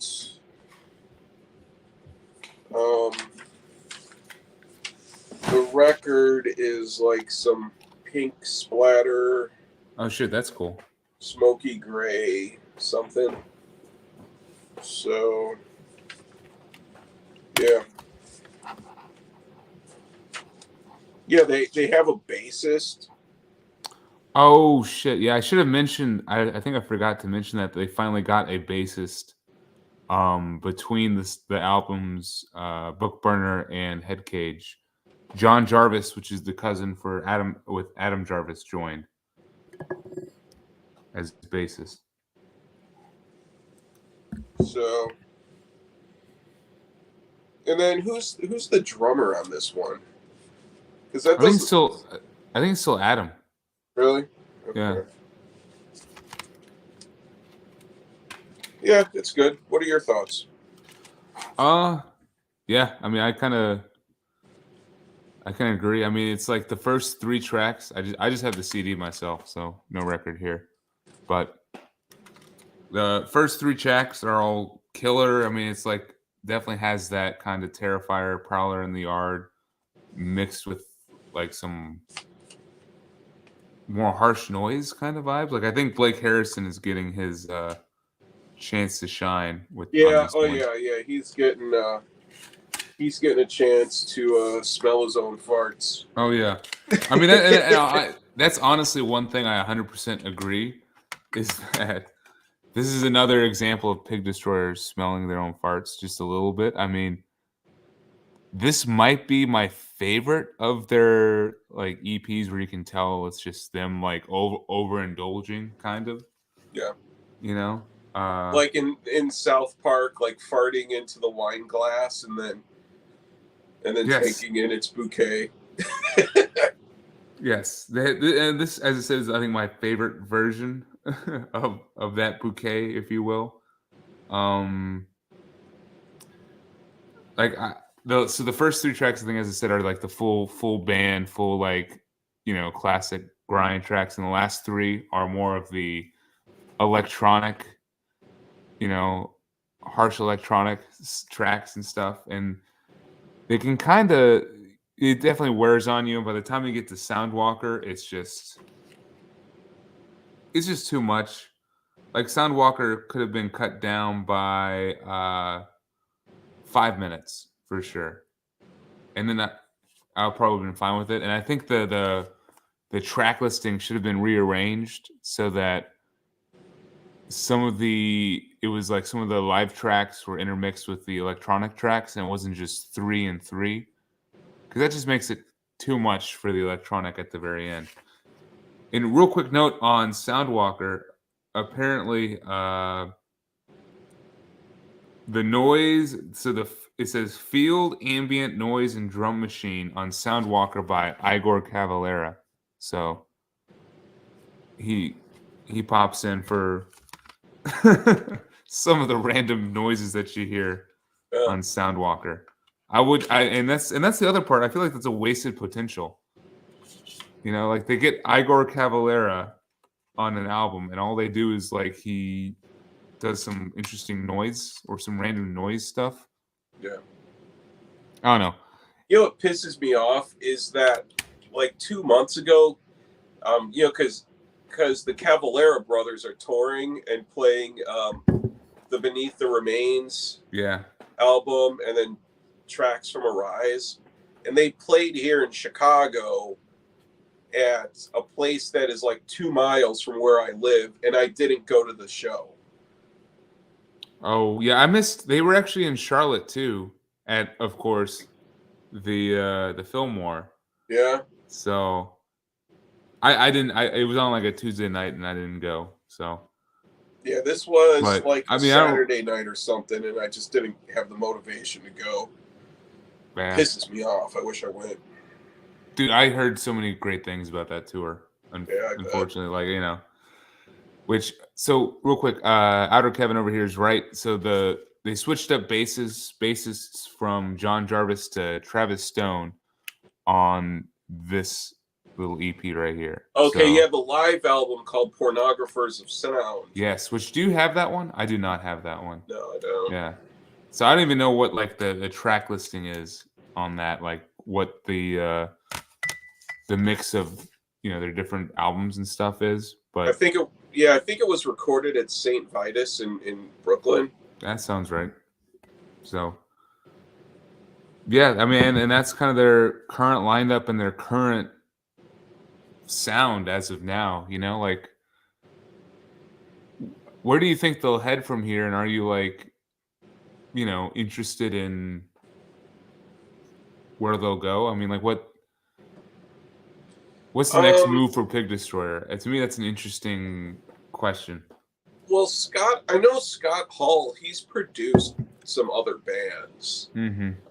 Because I've seen his credits in like, I can't think of any bands off of the top of my head, but I know that he's been behind the soundboard and just doing that type of thing. So I see him. I don't see Pig Destroyer ever breaking up. I mean, yeah, they'll break up at some point. They'll call it quits at some point. Um, but they could just easily be one of those bands where it's like they put out an album once every 3 years. They tour for a summer. You know, by this point, they're making really good money from doing that, I'm sure. From that and sales from merch and all that stuff. So I don't know what JR does. I don't know if Pig Destroyer's his only thing or what, but and the other guys, you know, I mean, they play in other bands too, so they always have stuff going on. But you know, the days of Pig Destroyer, you know, a band in a van, I'm sure those are in the rear view mirror, and they probably have the luxury of just, you know, recording an album when they want to, and you know. I get the vibe that they're not much of the touring band anymore, for sure. It doesn't. It's like when I see them playing, it seems to be usually festivals. It doesn't seem like they're definitely not playing, you know, small little bar shows or anything like that anymore. I mean, maybe around, you know, the Maryland, D.C. area, they might pop up and do like but it's like a one-off, you know? Yeah, something like that. But touring and doing small little, you know, divey bars and stuff like that, like, no way. It's have you ever seen them live? Because I've never had the chance. So yeah, I saw them Maryland Death Fest. I'm sure I saw them some other time too, but what? Yeah, which I know Maryland, they actually which killed Death it Fest? at Maryland Death Fest. I want to say it was maybe Soundstage where they played. Really good, yeah. And yeah, oh yeah, because I remember when I saw them. It's always weird when you see a keyboard player in a metal band, because you know everyone else they're just on stage going crazy, but then the keyboard player needs to kind of just be, you know, right. They can sit here and like bang their head while they're just playing the keys. But they can't move around. They can't like start thrashing. Being the keyboard player in the band is like the least sick letdown. He was probably the one who had to carry all the gear in, and then they probably give him wedgies, and they're like, he's like the nerd. It's funny. That's probably poor Blake Harrison. That's probably like if he had read the contract before signing it. Like your job could just be a backing track on everything. We really don't need you on stage. We can just have a backing track, do everything. And load our equipment, get our coffee. Butts of our making jokes. coffee, fetching beer. Getting weed from the audience. Yeah. So someone's got to do it. We have some comments here from. Okay, Brian says you always love the smell of your own brand, which Pig Destroyer do, especially with that Natasha 12-inch. They love the smell of their own brand. Outer Kevin, I've never seen Outer Kevin before. Yeah, I think this is his first stream with us, so he's been commenting solidly recently. So, dude, Kevin, cheers, man. Yeah, thanks for hanging on. And he was talking about the Pornographers of Sound. The live bass added to the live Prowler set was really cool. So I guess Blake, like what he's playing, because he's not playing like noodly type of stuff, but just more of just adding extra oomph to. Yeah, but he's talking about the bassist that they got, the John Jarvis, and now. Oh, okay. Shit, what's his name? Yeah, there's still something though about a. Travis Stone. Sorry, is the current bassist. Yeah. Yeah, there's still something though about a grind band with just a guitarist and a drummer. That just is like sick, you know. Just a two-piece. Okay, then, Outer Kevin is a frequent flyer in our little YouTube circle. Well, Outer Kevin, it's nice to meet you. Yeah, man. So yeah, so they're playing Prowler in the Yard in full at the Decibel Fest in Denver, the Metal and Beer Fest. Well, you know what? And when is that? Just it's in December, I think. I think it's like literally because I think it's the first weekend of December, so like the 3rd and the 4th. There was that, and again, why not play Terrifier in full? But that's I don't know. Because I had tickets to the Decibel Metal and Beer Fest where they were going to play Prowler full set, but then it was rescheduled like 8 times because of COVID, and then I just sold the ticket and just never went because I forget what it was, but it was just like, I don't know, I forget what it was, but I had the ticket because of COVID. The show was just rescheduled like twice and whatever. Yeah. But yeah, I don't know, man. I'm hoping they'll just do a Terrifier full set. Yeah. So I guess real quick to touch on like the legacy, like no matter what they end up doing, like I hope they continue to release more albums and stuff. I don't know if they're just going to continue to veer off into that grind metal, like just various metal subgenres mixed in with their kind of like grind sounds. But I think that no matter what, their first 3 albums for sure will just be a classic in American grindcore, and that I as I said, I think they gave America a face for grindcore, kind of like they were like the grindcore band for America in that late 90s, early 2000s, Yeah, and they really sounded, as I said, like that middle American, lower, middle income, lower income, just America, where they touched on like themes of abuse, depression, psychopathy for sure, addiction, and just general human dysfunction, that I think America's kind of become known for, more or less. And it kind of helps with their setting of Virginia and Baltimore, just that area as well. Yeah, they're definitely like that very East Coast. That gentrified. Yeah, I think they're very East Coast. I just like how you can hear their location and in their sound, Yeah. So I think they will be a constant legacy for sure when thinking about grindcore, especially American grindcore. So Outer Kevin's in Kenosha. Where is that? Is that Wisconsin? Oh, okay.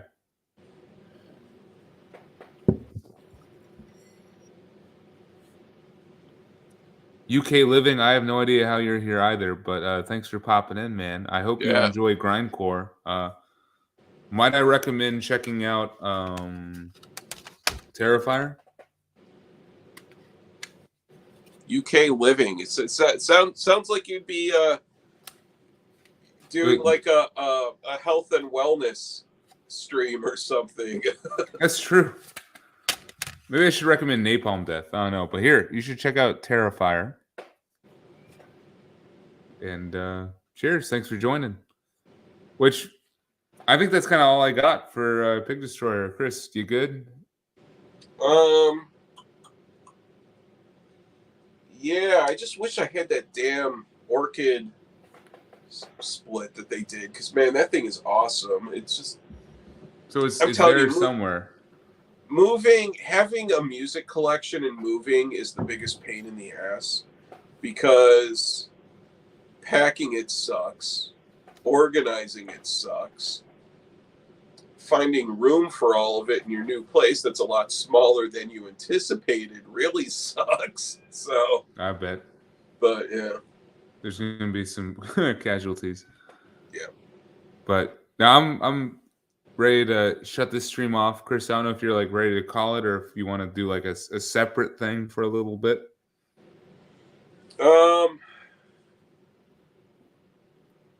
All right, cool. Yeah, no, I'm about to crash for the night. I hear you.